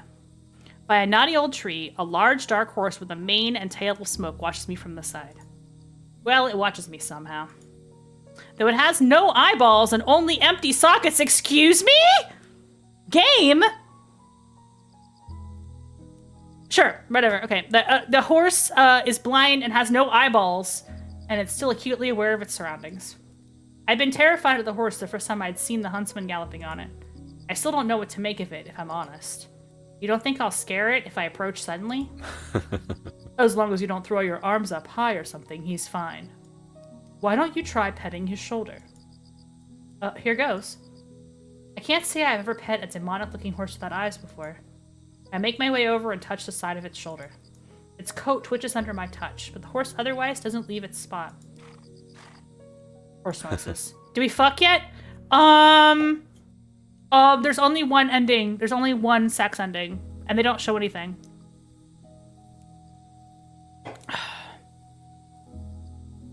Okay, Alice, how you doing? Really? Maybe. I echo the huntsman before I shift the saddlebag hanging off the side of the horse. Surely enough, the carrots he'd mentioned before are wrapped in plastic. I did die at least twice, though. So, yeah. The horse's attention is on the new snack. Don't worry. Don't worry. You can ignore him if you want to. He's spoiled and eats plenty. Snort, snort. The huntsman's mouth seems to be denying... Yeah, I died very, very viscerally. I was eaten alive, which is like fucking... Is being cannibalized while you're still alive? Yeah. Is that sex? Is that sex? Is being eaten? Having your entrails eaten? Is that porn? I don't know. Though I see the huntsman shaking his head, I'm weak and unable to resist sharing. After finishing one of the sticks from the bag, I flatten my palm and offer it to the horse to eat. Crunch, crunch. Unspoiled yet again. He's kind of cute. Oh, yeah? Just don't let him know. Anyway, shall we roast the rest of these carrots? Good idea. After letting the huntsman's horse finish, I bring the remaining carrots to a side by the fire. Say, what should I call you anyway? Me? You. I don't think you gave me your name, right? The huntsman is quiet. I carefully roast the carrots over the fire. It's best I don't give you my name, given the circumstances. Let's just say that I'm not so popular with the royals. So you're an outlaw or something? These lands are corrupt. I just try to set things straight. Oh my god, guys, I just realized something. I had a moment. I should play Everlove Rose for y'all. Should we do Everlove Rose? Ariadna's the game I'm talking about. Unfortunately, the secret ending, you can't get it anymore. It's not possible to get it. I can show you the secret ending, but it got patched out. But I can show you pictures of it. But we should play it. It's a porn game for women. It's like a classic romance novel porn game for girls. Yeah, we should play it. I should get another copy of it somehow. Unfortunately, my old copy is on Jesse Shell's iPad. They patched out an ending. Yeah, they patched. Oh, I was the only one who ever got it. And it broke the game. Okay. All right, we'll do it. We'll get Scrub. We'll make it a community thing. We should all do Everlove Rose, and then I'll show you clips of the secret ending that only I got. And then I told the developers, and they patched it out. I'm not even joking. It's 100% true. Oh, that was my beer sipping, and I leaned all the way back. But unfortunately, the only copy that has the ending on it was not mine. I borrowed an iPad from work to play it because I didn't have an iPad at the time. But I'd probably be able to get a copy somewhere. And then I'll tell you this. I'll show you pictures of the hidden ending that nobody else got except me. I don't know what else to say. You have to experience it. Yeah. Try to set things straight. It's like this, only it's American. It's not anime. I'll just keep calling you Huntsman then. Works for me. Sorry to not share too many details. It's alright. You can call me Lita. Did I say something wrong? It's nothing. No. I just found it a little ironic. An acquaintance hinted I might run into someone named Lita the other night. Small world, isn't it? Do I know your acquaintance? Possibly. I've had some conversations with him here and there, but we've yet to meet in person. You could call us pen pals. So it's long distance. Hopefully you two get to meet someday. Maybe someday, somehow. The carrots are finished. I sprinkle some salt across them. All done. You want some too? No, that's all right. You take them. Tomorrow will be a long day for you. You should rest up. You don't have to help me get home, you know. I feel bad making you go out of your way. Oops. I frowned at him from around the carrot I'm eating. And leave you on your own? I can't do that.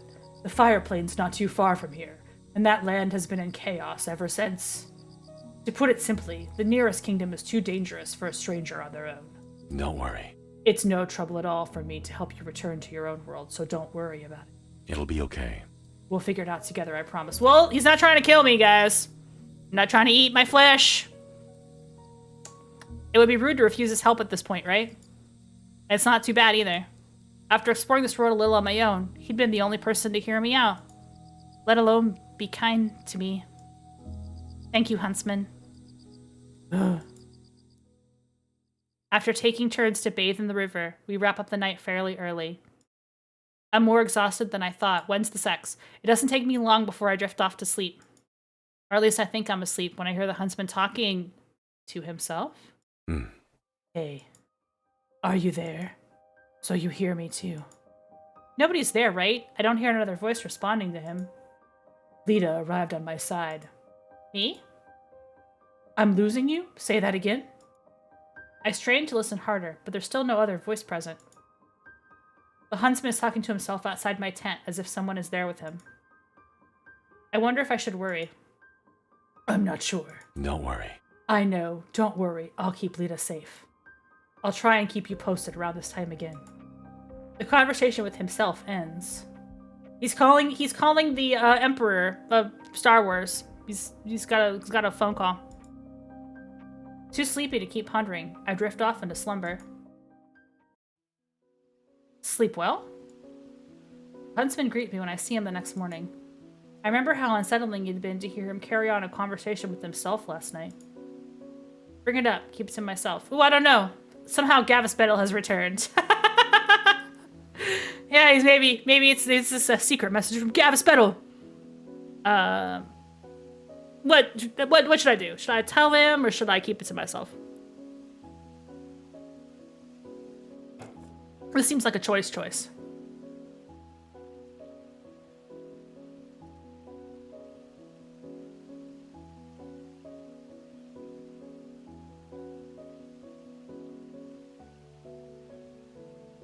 Music is nice. Music is really chill. I've liked all the music in this so far. Tell him? I'll bring it up. Oh, I got a key. That was probably good. Actually, about that. The concern shows on his face. Is he that worried about how much sleep I got? I slept well. I just thought I'd heard you talking to someone last night. Some recognition shows on his face when I say that. He's probably trying to decide how to respond. Sorry, I thought I was softer than that. Oh, it's him talking. I was talking to myself. Did it bother you? I was right. There really hadn't been another person there with him. Lies! You're gaslighting your own self, protagonist. I guess you could say I was just curious. Do you do that often? Talk out loud to yourself? It was like you were having a full-on conversation. I found lately it helps me sort my thoughts. I'll try to be more quiet next time. I feel bad that I brought it up. Huntsman? Yes? You should know that I'm thankful for your help. I won't forget this. I'll tell everyone how you helped me and how kind of person you are. You don't need to do that. Maybe not, but I want to. If that's what you want, I won't stop you. Besides, stuck on this side, it's not like I'd even have a choice. You shouldn't say it like that. Who knows, maybe we can find a way to let you over for visits. He's still smiling, but it doesn't reach his eyes. It seems like it does. We'll see. The huntsman gazes across the forest. We should have breakfast soon, Lita. It'll be okay. Let's head to town and see what we can find there, alright? Let's find some egg. For a moment, he pats my shoulder. He's so mysterious and kind. Surely nothing bad will happen and another shoe will never drop. I wonder if I'll ever know what's passing through his mind. We are riding a demon horse. I don't know if that's a bad thing necessarily.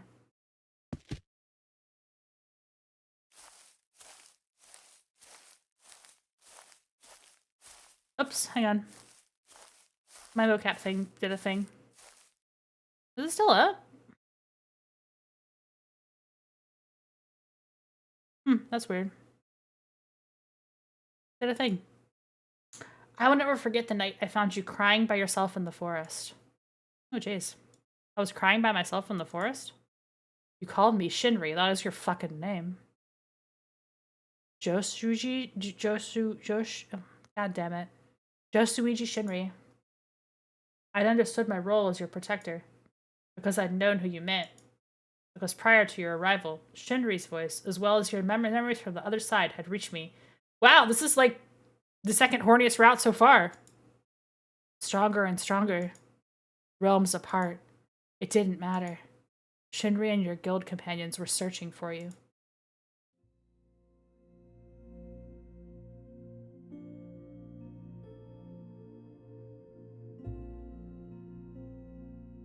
And so from this side, we searched the lands together.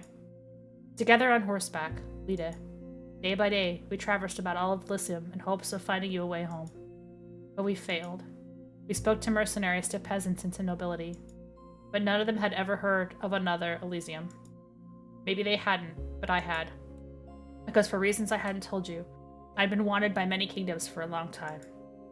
I wonder, I guess you gotta marry the huntsman. Yeah, I guess we're getting married. Have you ever heard of something called Doppelgänger? I'm too afraid to ask you. Because if I do, and if the text I'd stolen from a certain king turned out to be true, It means that in order to leave this place, you have to.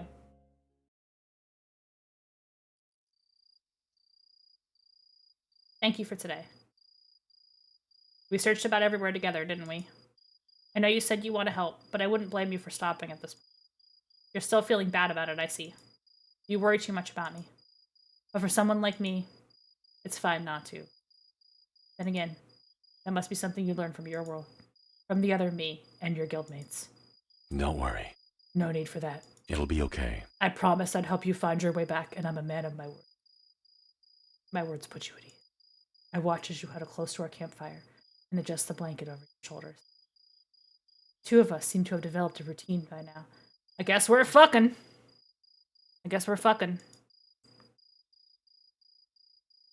Wow, that was a weird face I just made. That was just me drinking the beer. That wasn't me, like, making a face.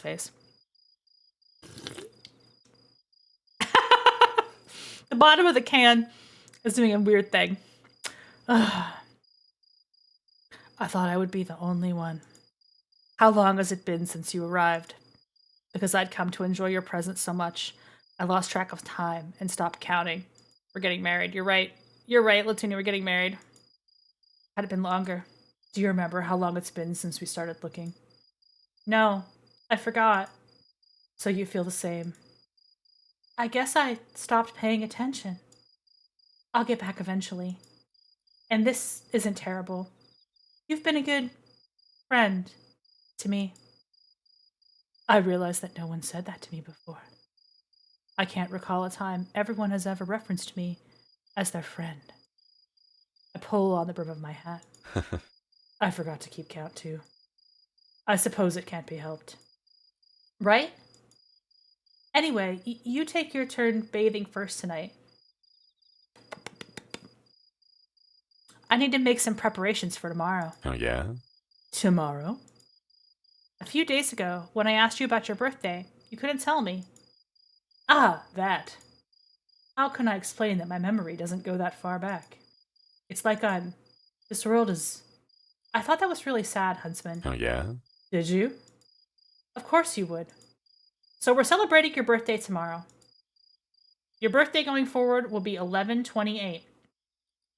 Ooh, it pulls the date. Wild. Don't forget, okay? You say so. I'd tell you that I don't need it, but you're too excited for me to try and stop you.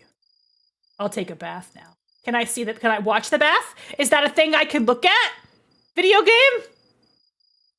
Nah, can't be. No. It's today's date. Yeah, it is today's date. Weird, huh? The moonlight makes river shine silver. I take my time in the water. My hair sticks to the nape of my neck when I wash it. Then I think about how you called me your friend. You'd gone so far as to make up a birthday for me, too. What if we were happy like this, Lita? If you didn't want to go back anymore? No, I can't think like that. It's not right for you to stay here. I can't believe the thoughts are even surfacing in my mind right now. He's horny. He's horny for me. I close my eyes to try to escape them. And when I do, I see a memory. One of his memories. Ooh, what's happening now? It's morning. Shinri is happy and sharing a pot of coffee with you and your friends.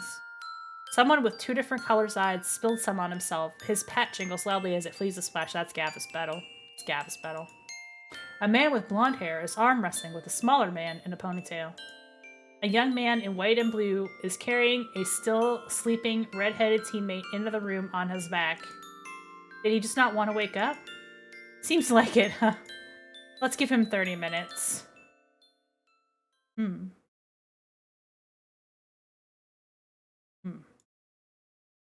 I see things for what they are.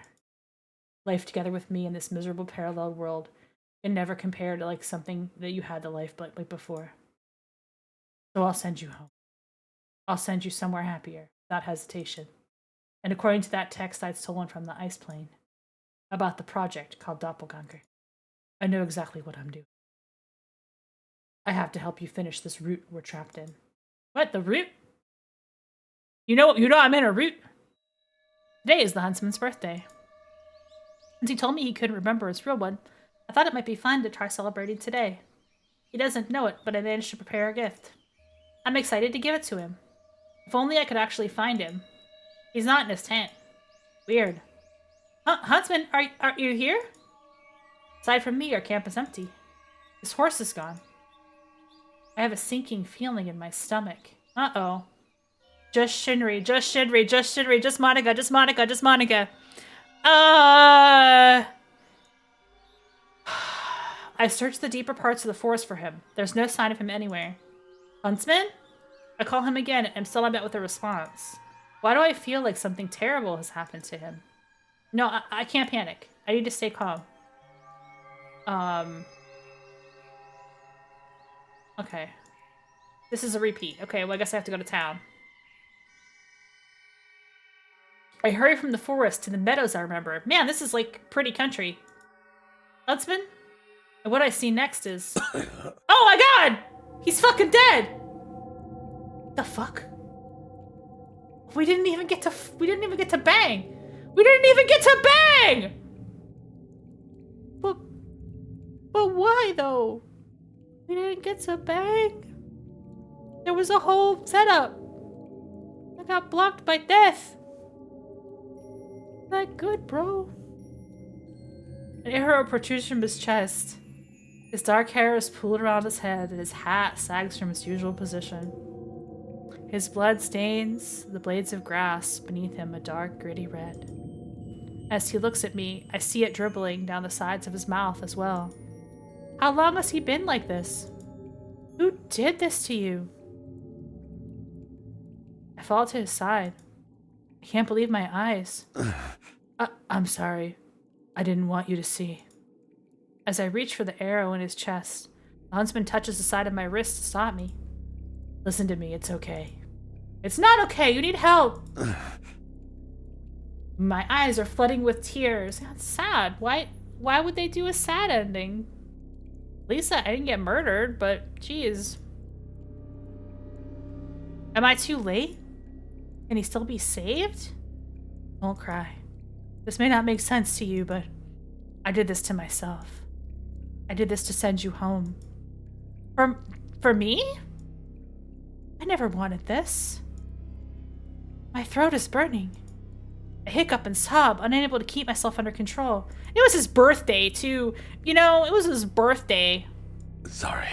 I don't want you to cry on my birthday. Exactly. Don't cry on his birthday. He mutters the strength to smile. Even now, he's thinking of me. Your birthday was supposed to be today. It wasn't supposed to be like this. I want to do something special for you. Then smile at me. How can I? If you can't now, then smile at him, the other me, on the other side. Because this won't be the last time I see you. I see you through him. Do you understand? I see the shine disappearing from his eyes. His death seems so long and so painful. Trust me, alright? This has to happen. What the fuck? So was Shinri in love with me the whole time? Like the actual one? I mean, that's the revelation, but you know.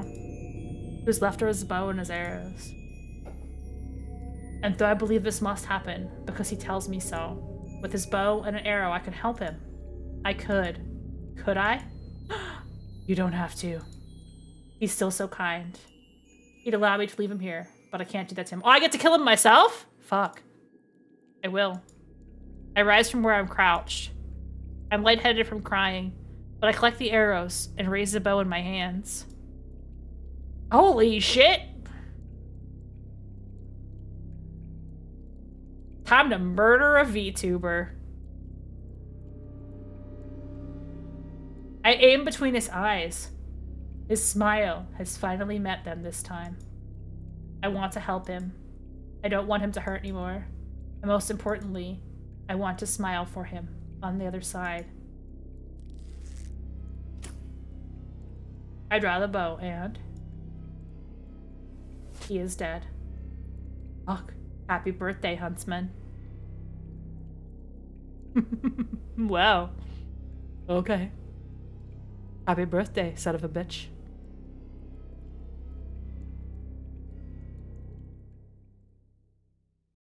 Well, that was an ending where I didn't have sex.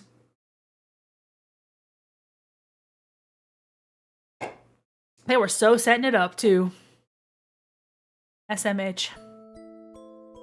There's only one left, and then we gotta go back to the beginning. I see now why you're supposed to play this in order, because otherwise you don't... If you played it, like, back to front, you would already have all the keys, and that wouldn't be as interesting.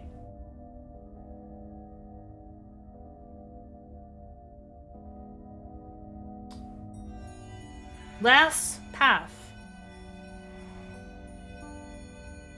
Shotokan. Everyone loves a Shotokan. Gotta respect it.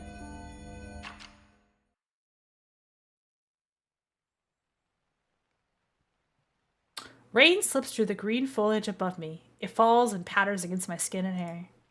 As my clothing starts clinging to me, the air around is rich with the smell of wet leaves. Not bad. Strange, I can't recall what happened between when I stepped through the door and now. Don't worry, he's 900 years old, like all Shotokans. Of course, the way back to the Tempest Guild Hall won't be as easy to go through the right door. Oh my god, Ellie! Rejoice with me. Ellie, rating! Hi, Ellie! How was your stream? We're playing a horny visual novel, as we often do here on Shay Lita. How are you going to... Thank you, Ellie, so much. What were you up to tonight? What were you up to? If you're new, I'm sorry about the ads. Yeah, there was ads. Oh, was there ads? You missed me killing a man. If you watched, I killed a man during the ad break. I killed a man. We're on the last route of this. Oh, GoldenEye. That's right. You guys were doing GoldenEye. Epic, very epic. So cool, so cool. I want to do that Lethal Company with y'all sometime. That's the name of the game, right? It looks fun as hell. We should do it. We should do it. It looks crazy. Yeah, we gotta do Lethal Company in December. Yeah, absolutely. Sign me up. We are gonna I want to play it really bad. It looks really fun. Yes. I'm doing a visual novel again. It's not as unhinged as the previous visual novel I played, which was like honestly fucking game of the year. But it's still pretty unhinged. Visual novel. I did just kill a man. And we are now on, I think, the next to last route. Less stabbing princesses this time around. I did just kill a man. Less sex. Yeah, there's been a little sex in this, but Alice missed the sex. They don't show anything, so it's fine for Twitch. Hang on, let me show you the images. The images I've unlocked so far. Let's see here. Go to the extras. So there's this one where I got my ass kicked. Wait, oops, wrong button. Damn. Frickin' gosh darn.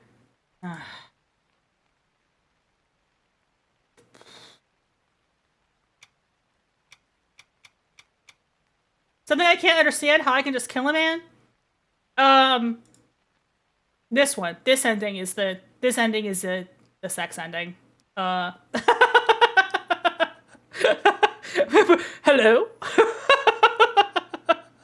Ew.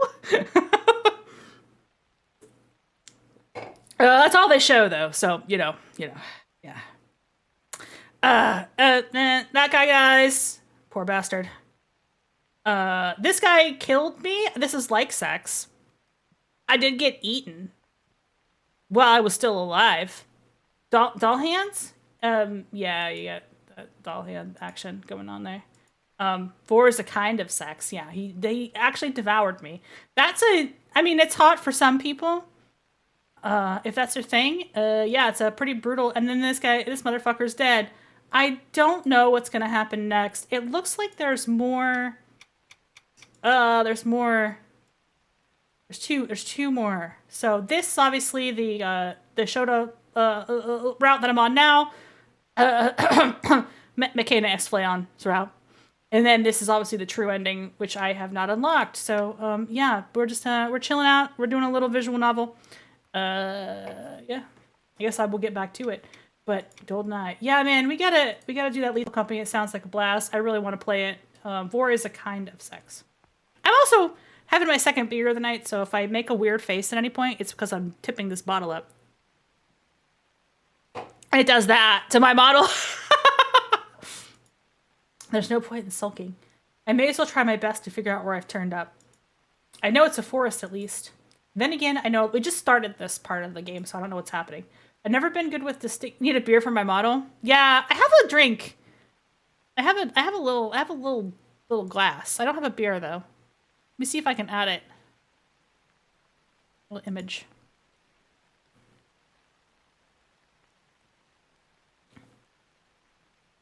In my little uh-oh.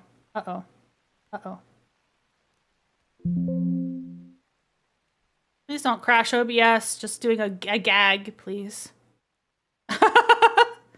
Oh no, we're still live. We're not dropping frames. Okay. Please don't crash OBS. Just doing a gag. We're just doing a gag. What am I even looking at? What am I even looking for? There we go. This is my like drink. Oh my god, it's huge. But it's like an old fashioned, an old fashioned. It's not like a drink. I don't have a beer. I need to get a beer. Yeah, it was huge. Wait, I think there might be another one. YouTube Studio has one too, doesn't it? Wait, don't glitch on me. Don't glitch on me. Nah, I'm just messing around in VTube Studio. Whoa. Okay, I did a little glitch there. It's fine.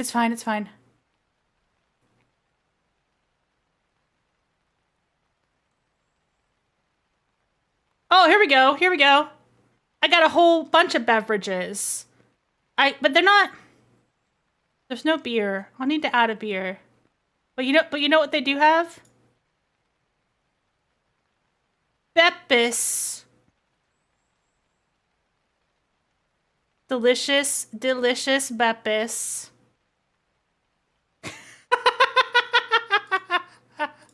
The Beppis. There we go. Glug, glug, glug, glug, glug. I'm gonna put the Beppis over here. Here we go. Beppis is now part of the stream. Enjoy a nice refreshing glass. Anyway, a nice refreshing glass of Beppis. Put milk in it? No, that's an Alice thing. Bilk is forbidden. No bilk.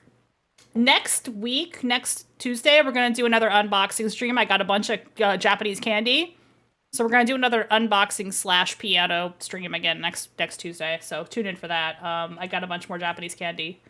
And do Barbie Malort? No, I've never had Alice. I've never had Malort. I know about it from you, but I've never had it. Is it disgusting? Because it seems like it's disgusting. Malort, gross. Yeah, I've never had it. I've avoided Malort my whole life. It's gross. I'm gonna make Barbie Malort more Pepto-Bismol. I have Pepto-Bismol. I have Pepto. You know, but Poshmark and Bessie made you try it in Chicago. Oh, gross! That's disgusting, you guys. I don't know if I would do that.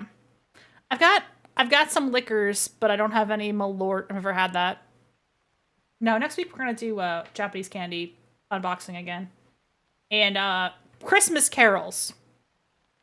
Barely counts as alcohol because it's a Vegemite of liquor. Do you know what I do have though? Right now, I have overproof rum because I bought it for the cocktail I made on Saturday. I have 151 in the house. That'd be a good like challenge stream, although I would die. I've told the story before, but the first time I played Metroid Prime was also the first time I drank 151. Not a good combination of things to do. Just so you know.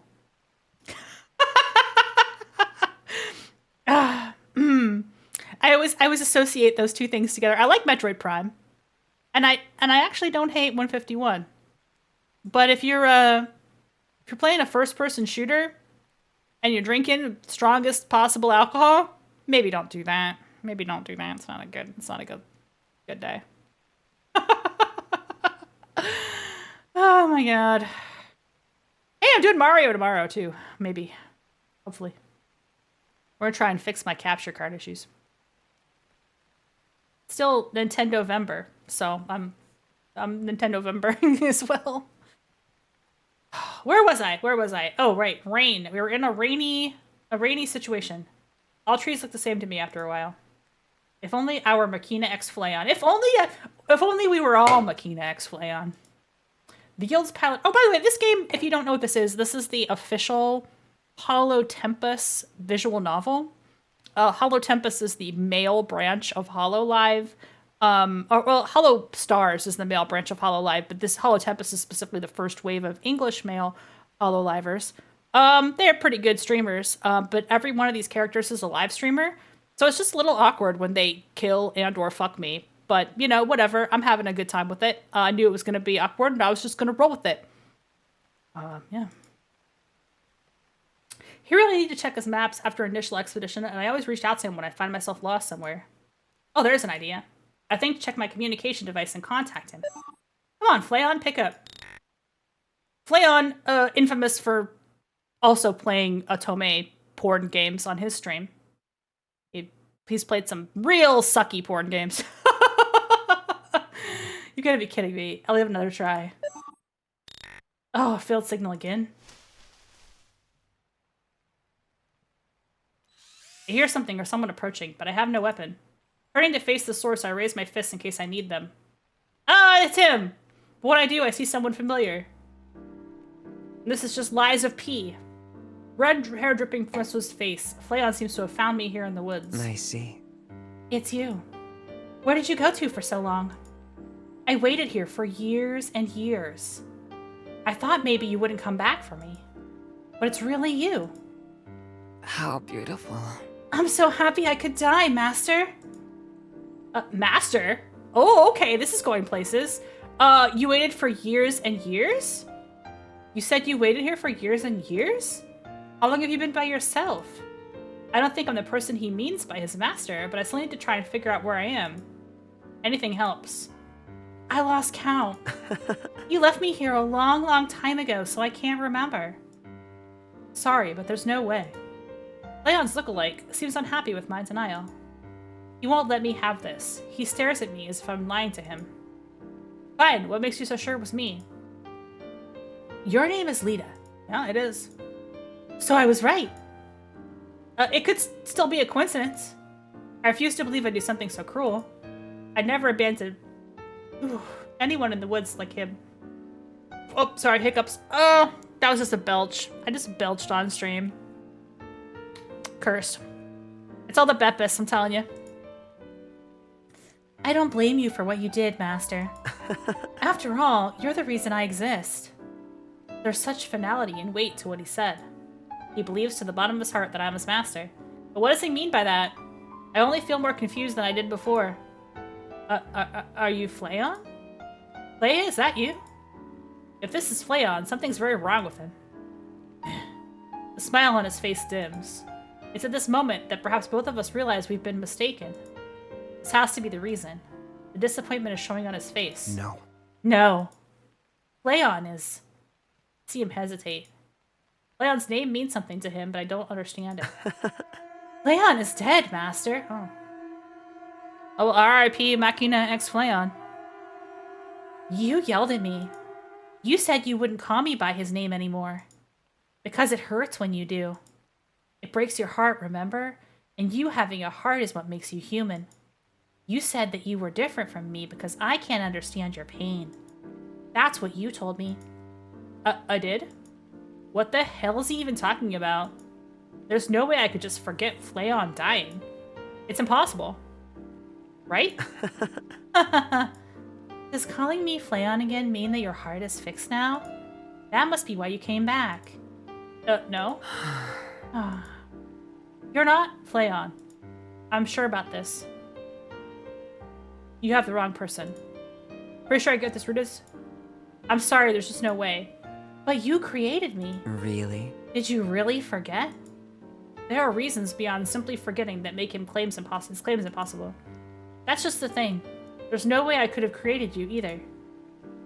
I should watch my words. According to him, he and his master had approached the subject in the past. There definitely seems to be an underlying complex. I hear his joints make a rickety sound when he shifts his stand across from me. He seems like he's a robot Flayon.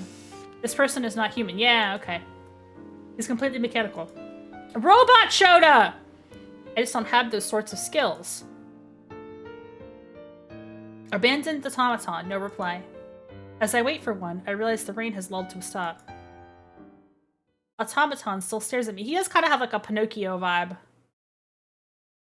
The outfit is very different. With nothing to say, I give an awkward nod and try to find some good timing to make an exit.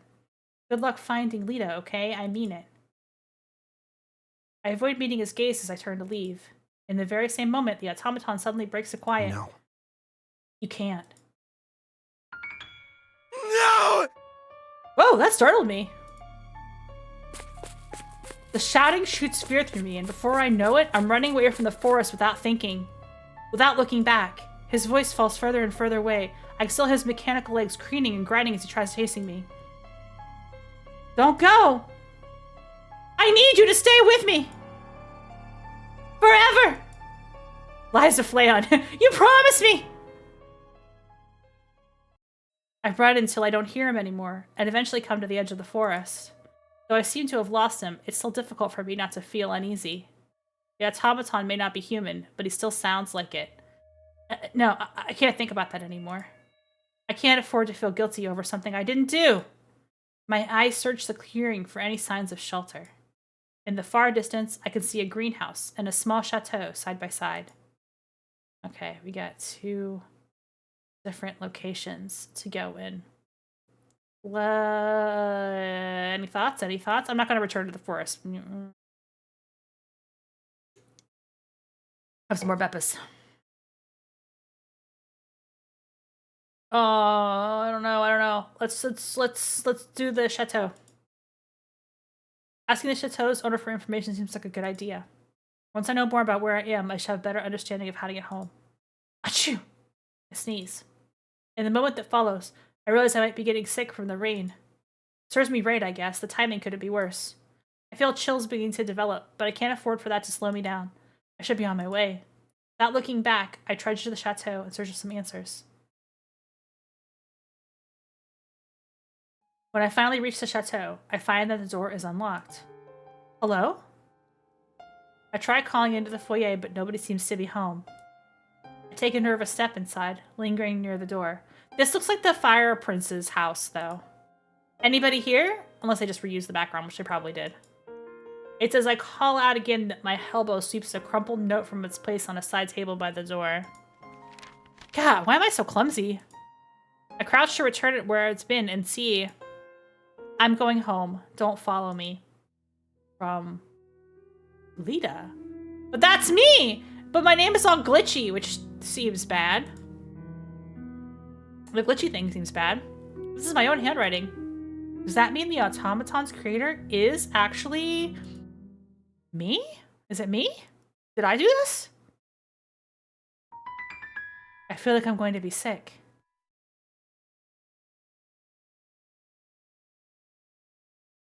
Huh? Huh? Of course you would come home. I know you better than anyone else. Oh, this is where I live? This is my house? Home?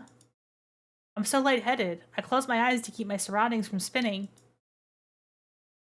The automaton moves closer to me. Uh-oh, it's gonna get weird. This is gonna get weird.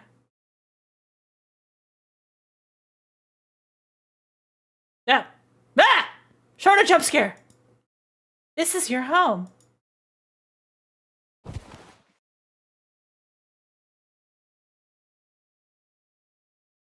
When I awaken, I find myself in a room I don't recognize. This looks like a shitty hotel lobby. Somehow, I'm in a pair of cotton pajamas that fit me perfectly.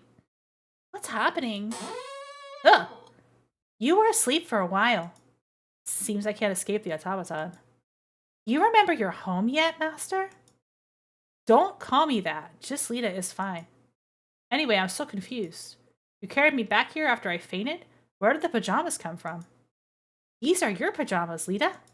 You pushed yourself outside in the rain, and when you came home, you collapsed. So of course I changed your clothes for you and put you in bed. His face lights up with affection and pride, but I just feel violated. He saw me naked. Maybe he saw me in my underwear. I bet you he saw me naked. I feel weird about it.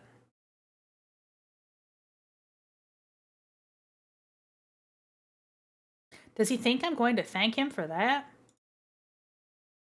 Don't smile like that. You should have woken me up. I tried, you know, but you didn't wake up. I couldn't leave you there on the ground, wet and sick. You're never happy with me lately. Not then and not now. I don't know what I'm supposed to do. I watch him for a long moment, lacking any words that might come from him. There's a flat silence in the air before I break it with a sudden sneeze. My whole body is fed up with me. My stomach growls just shortly after sneezing. The automaton laughs tiredly. See? Still sick. I should make you food. What do you want to eat? When have I last eaten food? There's no music in this part. It's kind of creepy. The idea of a home-cooked meal is appetizing, but I can't trust this automaton. You good at cooking? I am, if there's a recipe, or if I have one memorized. You designed me to have some cooking abilities because you aren't very good at it yourself. The game keeps nagging my cooking. I don't know why. Game, I'm a good cook. Don't stop nagging my cooking, game. But I don't eat. I'm just very good at following instructions. Enjoying food seems fun. I'm jealous that humans eat. It's just part of being alive. Being alive seems fun. Anyway, I'll see how you resist one of your favorite meals. Wait! Before I can protest, the automaton leaves their kitchen. Looks like there's no stopping him. Without realizing it, I fall asleep again. More sleep seems to have helped recuperate my strength. After awakening a second time, I follow an appetizing smell to the dining quarters and see that a meal has been set out for me on the table. It's a hearty-looking Salisbury steak. This is like a recurring thing. My character in this game likes the Salisbury steak. One of my favorites. As I stare at it, I consider maybe the automaton actually has met some version of me. The place might be a parallel world or something, right? It would make more sense as to why I couldn't remember things or why everything's so different. I thought you might wake up soon. Are you feeling better? A little bit. That's good, isn't it? I'll eat the food. I'll out hot eat the food. Yeah, that projects the story, so okay. I can't fight it forever. As I watch the automaton carefully from across the room, I decide to trust him and reluctantly lower into my seat. He hurries to stand beside me. You need a drink with it, right? Milk? Juice? Milk is fine. Beppis! Why is there no Beppis? After the automaton provides just about everything I could ever need, I help myself to his cooking. It's delicious. So delicious, in fact, that I practically wolf it down without even chewing. It earns me some soft laughter from him. If the food is poisoned and I die after this, at least it tasted good. That's the dry humor that crosses my mind on finishing. You ate it so quickly! But it was nice. I wipe my mouth with one of the napkins I forgot to put on my lap. Do you want more? I can make more for you if you want. Normally, I'd be all down to pig out, but my nerves have been so fried from stress, my appetite is smaller than it should be. I feel uncomfortably full. I definitely ate too quickly. That was plenty. Thanks. The automaton seems happy with my answer. He lowers himself into a chair beside me. You're so stubborn. I'm happy to help, you know. I'm thankful for that. I should head back soon. Now that I'm out of the woods, maybe my communicator has a better chance of reaching the Guild Tempest. Failed signal. Don't leave. Are you still trying to go home? Oh, he's got a sad. He did a little sad voice. The automaton fidgets restlessly. No, I still can't make a connection. No! Look at me when I'm talking to you! Certainly gets my attention. As I look up from my communication device, the automaton's eyes are wide and trembling. His expression is difficult to read. There's no point. I see. It doesn't matter what I do. You just want things to go back to how they were, don't you? Even though I'm right here and ready to give you everything. Everything, Flay? Flay, my lad? What's great about being human? Is having a heart really so amazing? The automaton is looking at me, but I don't feel seen. His rage is on the precipice of an explosion. I have to calm him down before that happens. Listen. But I'm too late. From a pocket in his coat, there are pliers in his hand. What? What? In one set motion, the pliers are clamped down on my tongue? No. The pressure sinks down harder. Metal pinches me tightly. Ah! Everything is numb now from the adrenaline. Bro! Bro!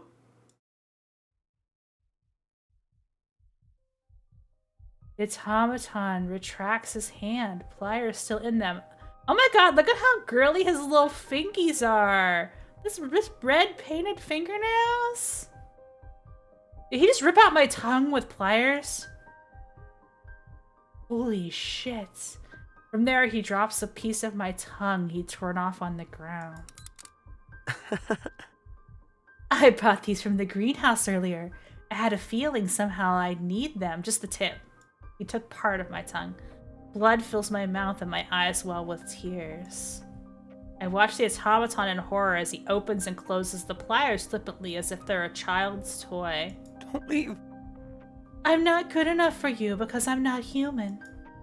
Go on. You can say it. Well, I would if you hadn't ripped off part of my tongue. Oh, maybe you can't now? Maybe I can. Ugh. I'm not good enough for you because we're so different. Because I don't have a heart. With the pliers shut in his fist, he laughs at me before plunging them deep into my chest. I scream as loud as I can. The automaton fails to react. He keeps muttering to himself. But just think, what if neither of us had hearts? Wouldn't that make us perfect for each other? You'd finally stop hurting. You'd stop thinking about how I'm not Flayon. And I'd finally stop comparing myself to humans. He cranks the pliers back open and spreads the wound he's inflicted. My blood bubbles up through the gaping hole. I'm going to die soon. There's no way I'm going to live through this. Shh. He coos to me as I dry sob. Just be still, okay? It'll all be over soon. His pliers dig further into me. His other hand is placed on my cheek. His thumb whips my tears away gently. I only manage a weak gasp. The tongs of his pliers twist and puncture everything they can. My sight starts fading. Don't worry. Without this stupid heart of yours ruining you anymore, you'll be just like me. You'll finally know how I feel. That's why you'll forgive me if I stop it, right? He takes hold of my beating heart in his pliers and bursts a hole in it.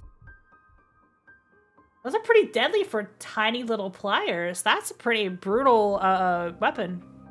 Even if you don't know any better. You're mine. Hula girls! Thanks, Freya! Even if you don't know any better. You're mine. Hula girls! Are you still alive? I'm dead. Wait.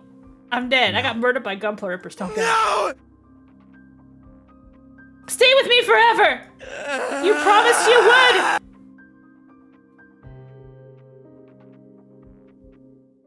I'm dead. I died. That was not good. That was not a good route to go out. I have 6 keys.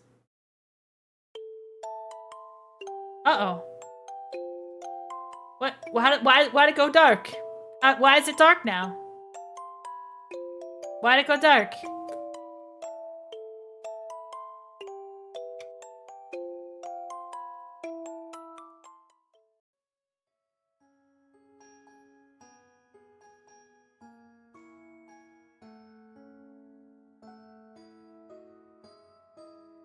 Ah.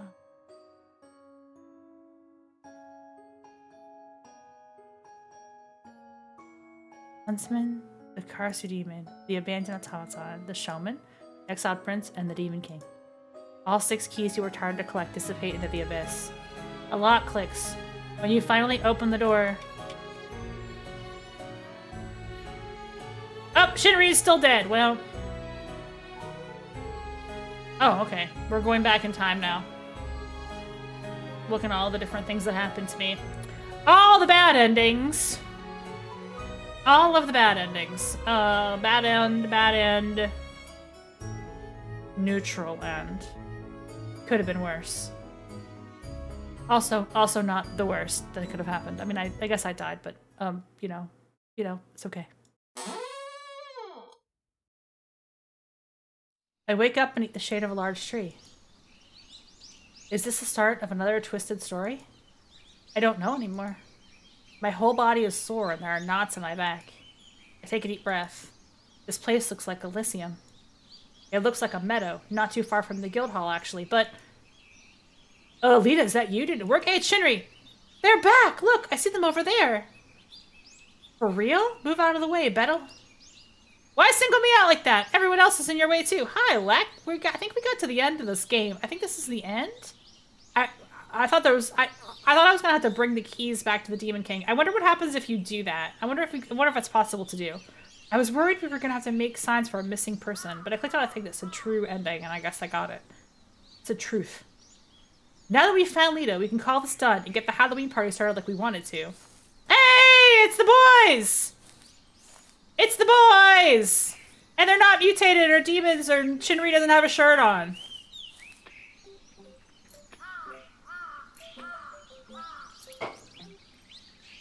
Get Bettel out of here. What are you pushing Bettel away for?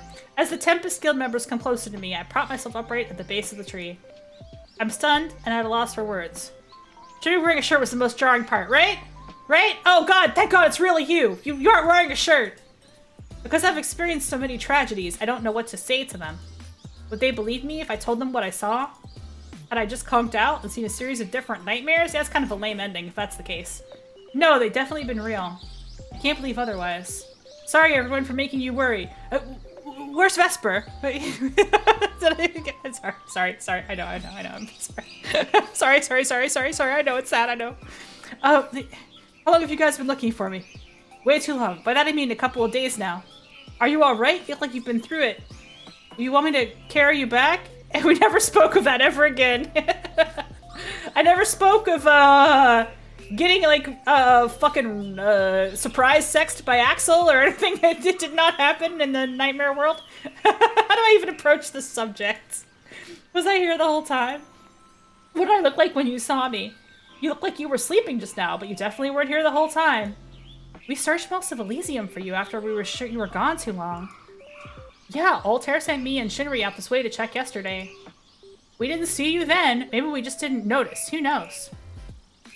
No, that's not it. I was over here 2 or 3 times when we looked. I must have really disappeared and reappeared here.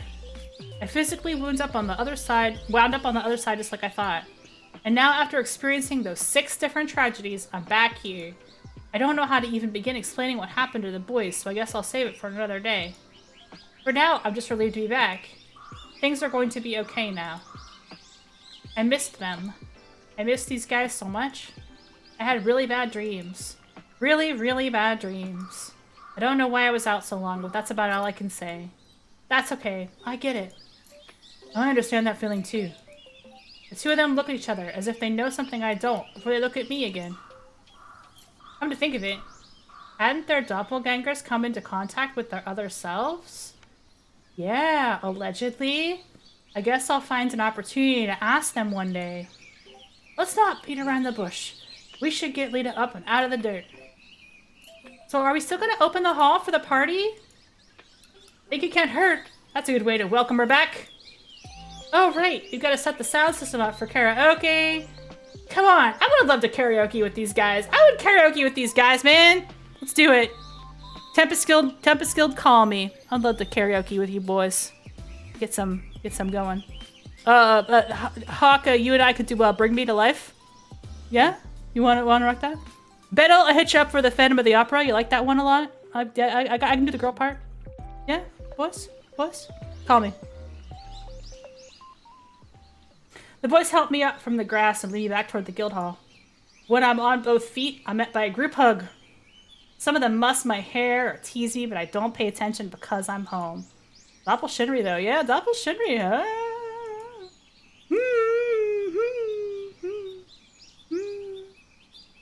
can't even describe how relieved I am, how good that feels. As the normal Tempest Guild Hall slowly comes into view, I look forward to a Halloween spent with my friends. My friends for whom there is no weird sexual tension whatsoever. I guess that's the end of the game.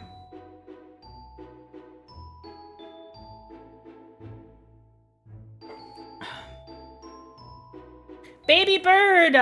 You did so good, Baby Bird Manager! I guess these are they're actual Goryman! We love Gorilla Manager. Thank you, Gorilla Manager. The blue-haired guy? That's Regis Altair. I set him as my phone wallpaper because of reasons. Yeah. Goryman, yeah, Goryman's great. I have one. Thanks for playing. You're welcome, HoloStars. I wish you guys all the best. I do have one question. Do I get... Wait, hang on. Go back. Oh, I guess I have to type my name. I'll just do that. I have one question, which is, do you get a different thing if you know about the keys? Because I did Altare's route first, but I still said, like, I don't know anything about keys. Is there a different route? Or is that, am I thinking too hard about it? I've seen all this before, but if I skip to the end. This is all stuff I've seen. Sorry if you've seen this before. This is Altare's route. Oh wait, so this part's different. No, this is just a choice. This is a slight difference. No, I don't think there's different routes. But I'm curious to know if, Huh. Actually, the boys and I were looking all over for you after you disappeared. This is different, but only because I chose a different name. Or only because I just chose a different answer. He knows everything that Altair would. I must be overthinking it. I realize I'm still being talked to. I figured you might be trying to pick up one of your own, but you wandered out this far. You like my Halloween costume? Okay, this part's the same. I'm just curious to know if I get a different ending if I know about the keys when he asks me about them in the first route. I have to ask him both questions, sorry. I don't think there's anything different in this. I think it's just a pretty straightforward. His eyes made the decision. His eyes passed over me a few times. It's hard to know what he's thinking. Declined. I think you've enough context to make an educated guess. Context how? Listen to me. Before anything else, I need something from you. Why should I trust you? Very well. How much of that book did you read? This part's the same. It's on the skip. Whoa! Okay. I forgot how, like, in your face he gets. All I know is that I'm in danger. I'd never guessed that Regis had been Regis! Alright.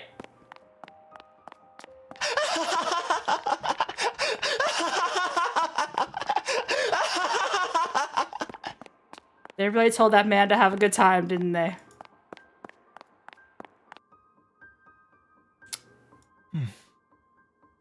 He seems very happy. He's a happy guy. Yeah, he's a pleasant man. He's a happy guy. Here, we'll watch this part again just for lack. No other reason. I just want to know if this part is different. I don't think it will be, but maybe. At the mercy of the Demon King service, I only guessed that I was knocked out and dragged to the dungeon. It would make sense. The floor under me is wet, hard, and cold. Taste my own blood in my mouth. I open my eyes, I see the Demon King through the bars. He stares at me from a high place without compassion or care. The book from the library is in his hand. I think I catch a glimpse of a weapon on his hip. He gives a page of the book one last look over before throwing it away behind him. Listen to me. I need the key. See, I have the keys now, so does this change anything? The what? My voice croaks out, unrecognizable to my own ears. I try to pull myself up, but my body will hardly move at all. The guards must have really let me have it before. See, originally when I played through this, I thought that I was going to have to go back to this route and give him the key, but apparently you just click on the true ending and you just get it, so it's quick. The clicking of his footsteps draws closer to me.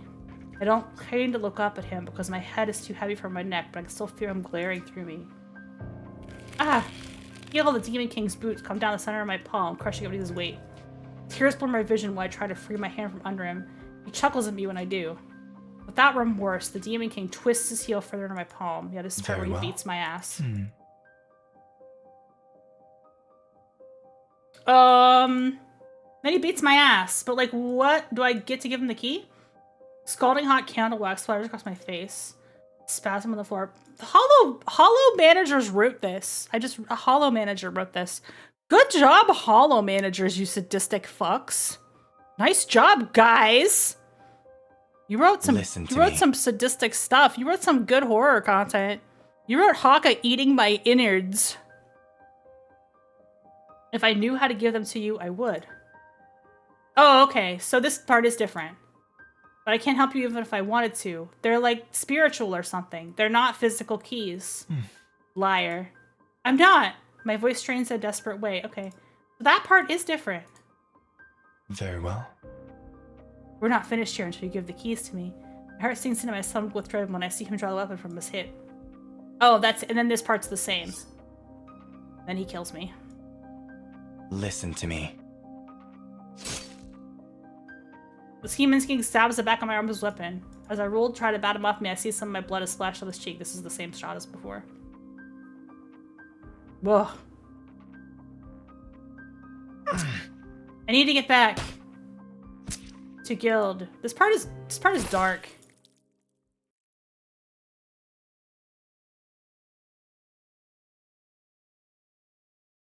Am I dead yet? I guess I just can't give him the keys, even if I know that I have them. But it's cool that they thought of that, though.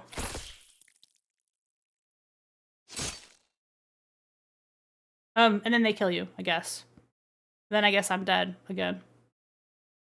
Womp womp.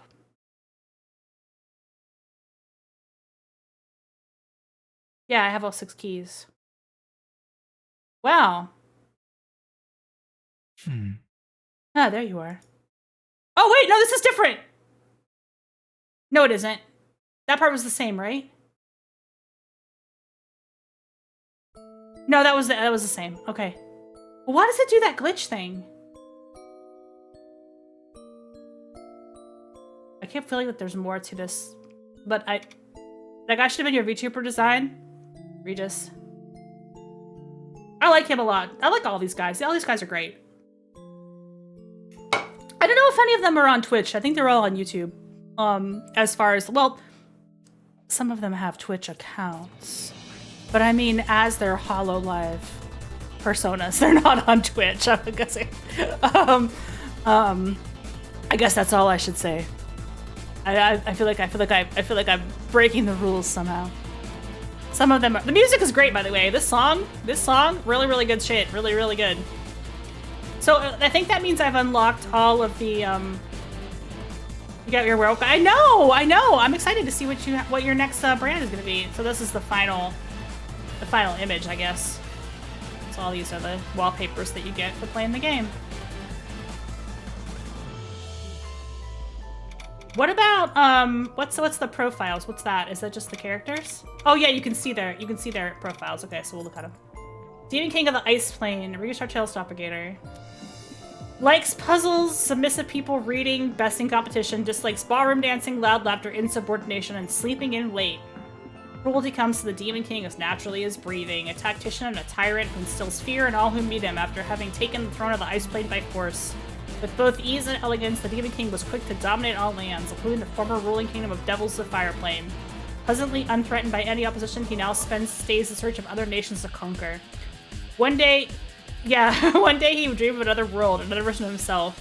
Though numerous falling prophetic dreams, a discovery of high ancient text points to an archive called HoloStars EN Halloween Project 2023. So they did announce this game on Halloween. It just came out. It just finished it like a couple weeks ago, though. The real Elysium, where a real version of himself supposedly resides beyond just the holiday season. Eager to expand his territories, the Demon King obsesses over finding a means to leave his world and themselves and possessing his true self, assume the real Elysium. Axel. The Fire Plane, other Elysium, the exiled prince of the Fire Plane. Likes instigating conflict, teasing others, hot baths, getting sweaty. Dislikes becoming bored, boat rides. The music is great. The music is really good in this. This theme is it is kind of Devil May Cry, you're right. It does have a very Devil May Cry vibe. Anything with mushrooms. Oh, okay. Though his easygoing disposition may be misleading, no one enjoys chaos quite as much as the exiled prince of the Fire Plane. He is a powerful flame devil, next in line to rule when his father dominated all of Other Elysium. Things went awry for him when the Demon King of the Ice Plane assassinated his father and stole a great source of power, the cursed Flame Shard. However, he now looks forward to taking the world back for himself with a carefree attitude and things like exciting development for everyone. He's very cunning and lies to others without hesitation. He's also a well-known hedonist and Casanova with a large harem of devil lovers that fawn over him from the sidelines. Hell yeah! Because the Demon King's protective sigils prevent the exiled prince from regaining the stolen flame shard by himself, he would use the player to retrieve it on his behalf, only where they only bypass the king's magic. What he wouldn't reveal was the player would turn into a devil himself by doing the dirty work for him. Oops. I think part of the reason it has that Devil May Cry, it's not just the... Although I think the sting really is a lot like Devil's Never Cry, but it's got this like slow build here. I have to listen to Devil's Never Cry to compare the two, but they sound almost the same now that I think about it. Maybe that's why I dug it so much.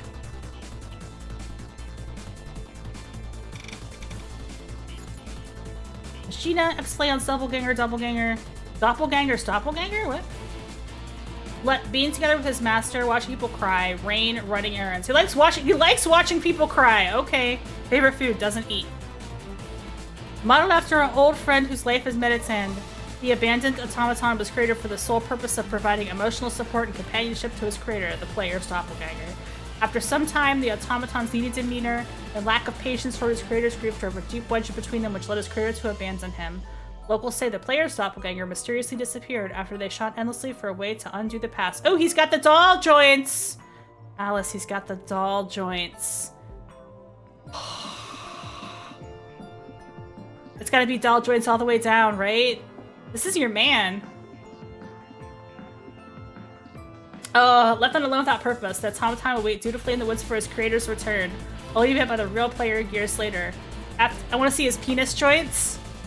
He just showed us, so it's gotta be crazy. That's the rule with Shodas, right?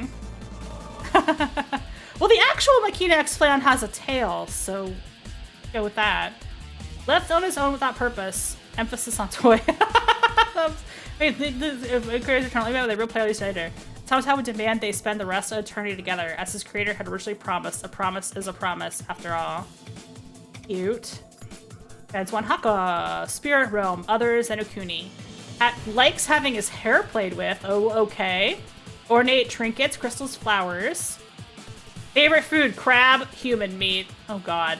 When food gets trapped under his nails, being wet, stuffy clothing, or ugliness. The prideful Karasu demon of legend was revered by a law-standing cult. Hair play? Yeah. Powerful enough to manifest someone's darkest desire, he's recorded with myth as one of the most volatile and demanding demons of all cultures. There are many accounts of encounters going with him sour, as well as folk tales where desperate humans met with their own demise by his hand after he deemed their desires unworthy. Because the Karasu demon is rarely summoned into the physical realm, when he's often extremely hungry after a long period of dormancy. Having existed for centuries, he has consumed all sorts of offerings, which has made him polite expectations all the more difficult to satisfy. Oh, his palate and expectations. However, thanks to the player's inability to please him, the Karasu demon would become to be addicted to a taste he yet thought of trying until then, the rich flavor of human flesh. You love to see it. You love to see it. Gabs Bettel's doppelganger, resident skeleton country. Likes being in the spotlight, collecting perfume. That's me! I collect perfume. Wearing costumes and telling people no refunds. Also fair. Dislikes repeating himself, pleading, method actors, children, receiving hugs. Favorite food, banana pudding. That's kind of based. The showman is a bossy, arrogant prima donna, incapable of working with others for too long. The showman's flamboyant theater monopolized the skeleton country's business world with an iron fist. In the past, he has attempted many times to take in protege, stagehands, or even hangout buddies, but his self-censored nature and short temper have resulted in the loss of many skeleton afterlives. Eventually, this would become most of Skeleton City's population. There are hardly any residents left in Skeleton Country. Showman forces the declining skeleton population attending his daily stage performance to supreme his ego. Is that really the reason? Rumors would have it that the showman wants a skeleton like everyone else. But aren't we all skeletons, though? Wasn't that the point he was making earlier? Is said to have caused life as an entertainer, having failed miserably in his past life as a human, craving the spotlight. Following suit, he apparently rose to power in Skeleton Country for making a pact with some devil gods. In exchange for fame, affluence, and a human body, His pact states he must entertain someone, anyone, once every day or otherwise lose everything. Oh, so that's why he died, because I wasn't entertained. I told him that I was bored, and therefore he was killed by the skeleton gods. Oh, R.I.P. to that man. Ah, Joshua Shinri's doppelganger. Fishing, sleeping under starlight, getting to know locals, protecting the weak. Shinri was like, hey, could I be the only good guy in this game, please? HoloStars was like, yeah, sure, whatever, Shinri. You don't want to be fucking evil like all the other guys? No, I'm the good guy. I'm the good guy in this. All right, bro. All right. The steadfast favorite food, gyros. That's delicious. That's pretty based. That's pretty based. Yeah, sure, you fucking nerd. Right.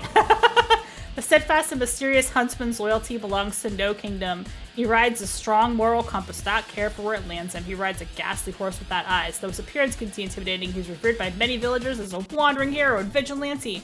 Not much is known about his past. It would seem that he harbors many grudges toward royalty and often acts in opposition to their wishes. At some point, he even faced imprisonment in the ice plane for stealing the high ancient text of the archive called HoloStars EN Halloween Project 2023, in which he learned about the true nature of his world. Shortly before the player arrived in Other Elysium, the huntsman would also become capable of momentary spiritual contact with his other self, Joshiji Shinri. After bearing witness to Shinri's strong memories and emotional attachments, the huntsman felt compelled to serve as the player's protector. While he would grow attached to spending time with the player, the huntsman would eventually accept the futility of his world's nature and sacrifice himself to send him player back to realism and his other self. Oh, he was like our actual boyfriend all along. Because he cared about us the most of anybody. That's pretty cool. That was pretty cool. That was a fun game. HoloLive, they took a weird direction with this, you know? A lot of times they although they've been wilding out lately. They've been wilding. They did that that music video with Marine and Gura. What was that all about?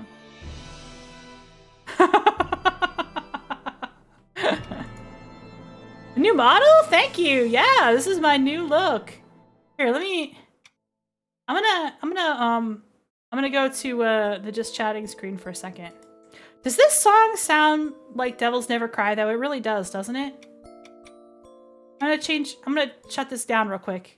I bet it almost sounds exactly the same. What?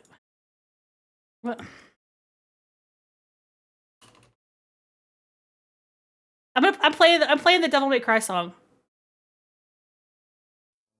This is a banger, by the way.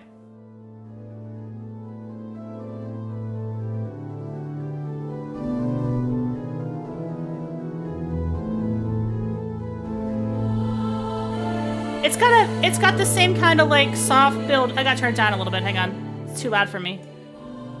There we go. Does anyone know the tensile strength of spider webs?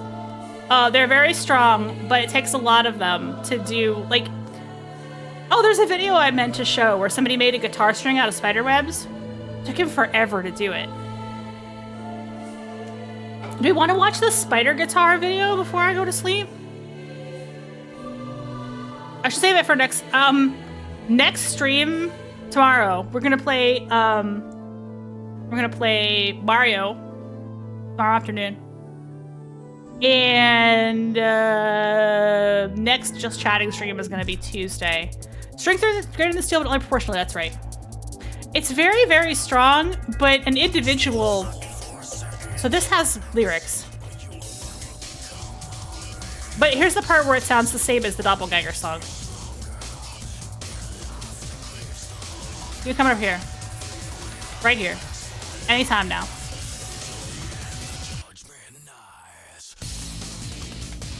That's the same. That's the same hook. You nailed it. That's the same exact hook.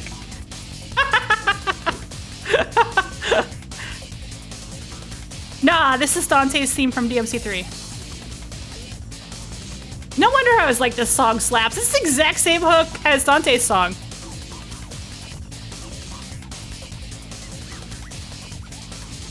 We got some DMC fans in HoloLive, baby. I'm gonna tell you that much.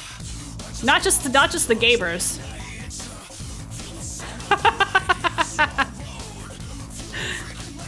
I guess it could be in the FF14 dungeons, though. I haven't streamed FF14 in a long time. I only pretty much only stream when there's a new patch. I should do more Star Rail as well. There's still like stuff to do because I haven't been doing the story. I've just been doing the like side content while I waited to stream the story. Ooh, I haven't done my island in so long. Man, I gotta get back into that game for real. I want to rope Area into playing it with me.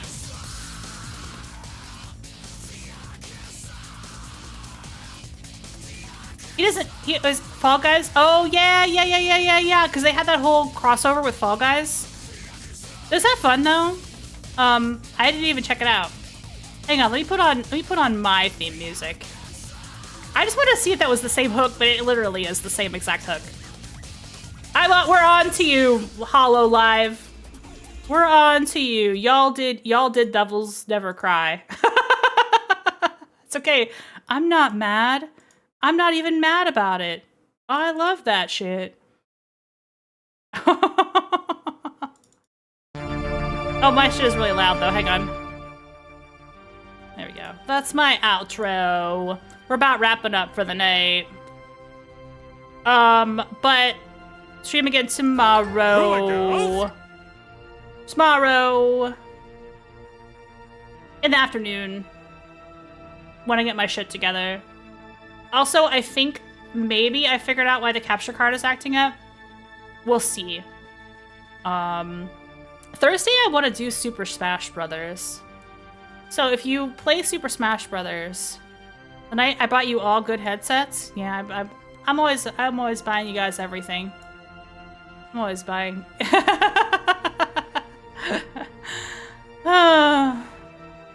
Hey, if you haven't seen this bit on my model yet, let me show it off real quick one more time. Because if you haven't seen it, it's cool. I got this thing. My extra spider legs. And thank you. They're gonna factor into my lore video at some point. Yeah, I got thigh jiggle too. It's important. I'll show the and the legs jiggle, everything jiggles. And lots of jiggles. Yeah, aren't they cool? Oh my god, we're in ads. I guess that means it's a good time to end the stream. Because of ads. And, you know, things jiggle around, but the legs bounce around. I animated those myself. My Nike character. I have the jiggle turned up to 100%. Okay, we gotta get people clicking on the stream. I could always turn it down.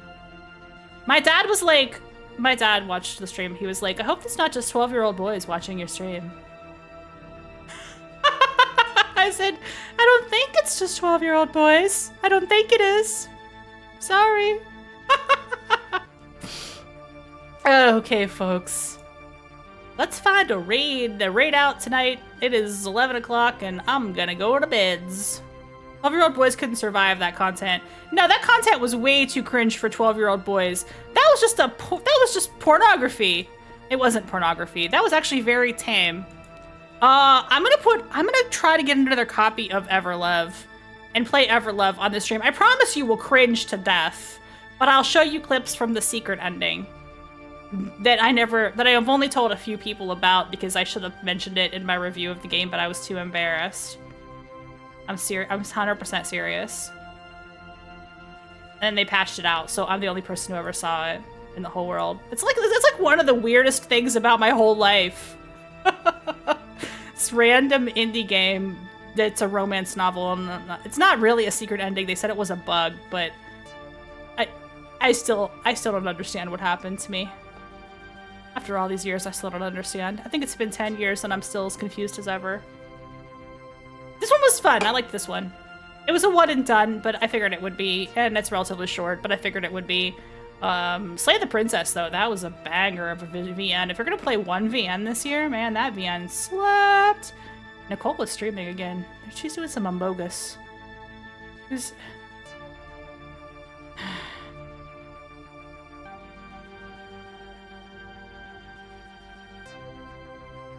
Ooh, let's raid Metroid Master because I'm gonna play Zero Mission. I found my copy of Zero Mission, and he's running Zero Mission right now. I haven't raided him in a hot minute. I am gonna actually be playing Zero Mission at some point on this channel. I will not be speedrunning it because I don't remember how it goes. We'll just play it like normal. But I actually found my copy, so let's do it. Did he just finish? Did he just finish? Or is he gonna do it again? Oh, if he's done, then we're not gonna rate him. As I see, he's on the ending.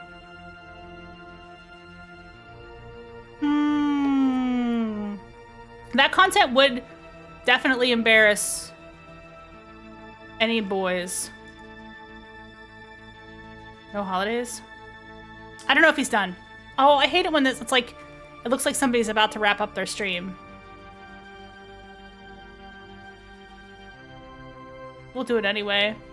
And if he continues to show the love for the raid, then we'll just move it forward. All right. See you guys next time. Tomorrow. And then Thursday.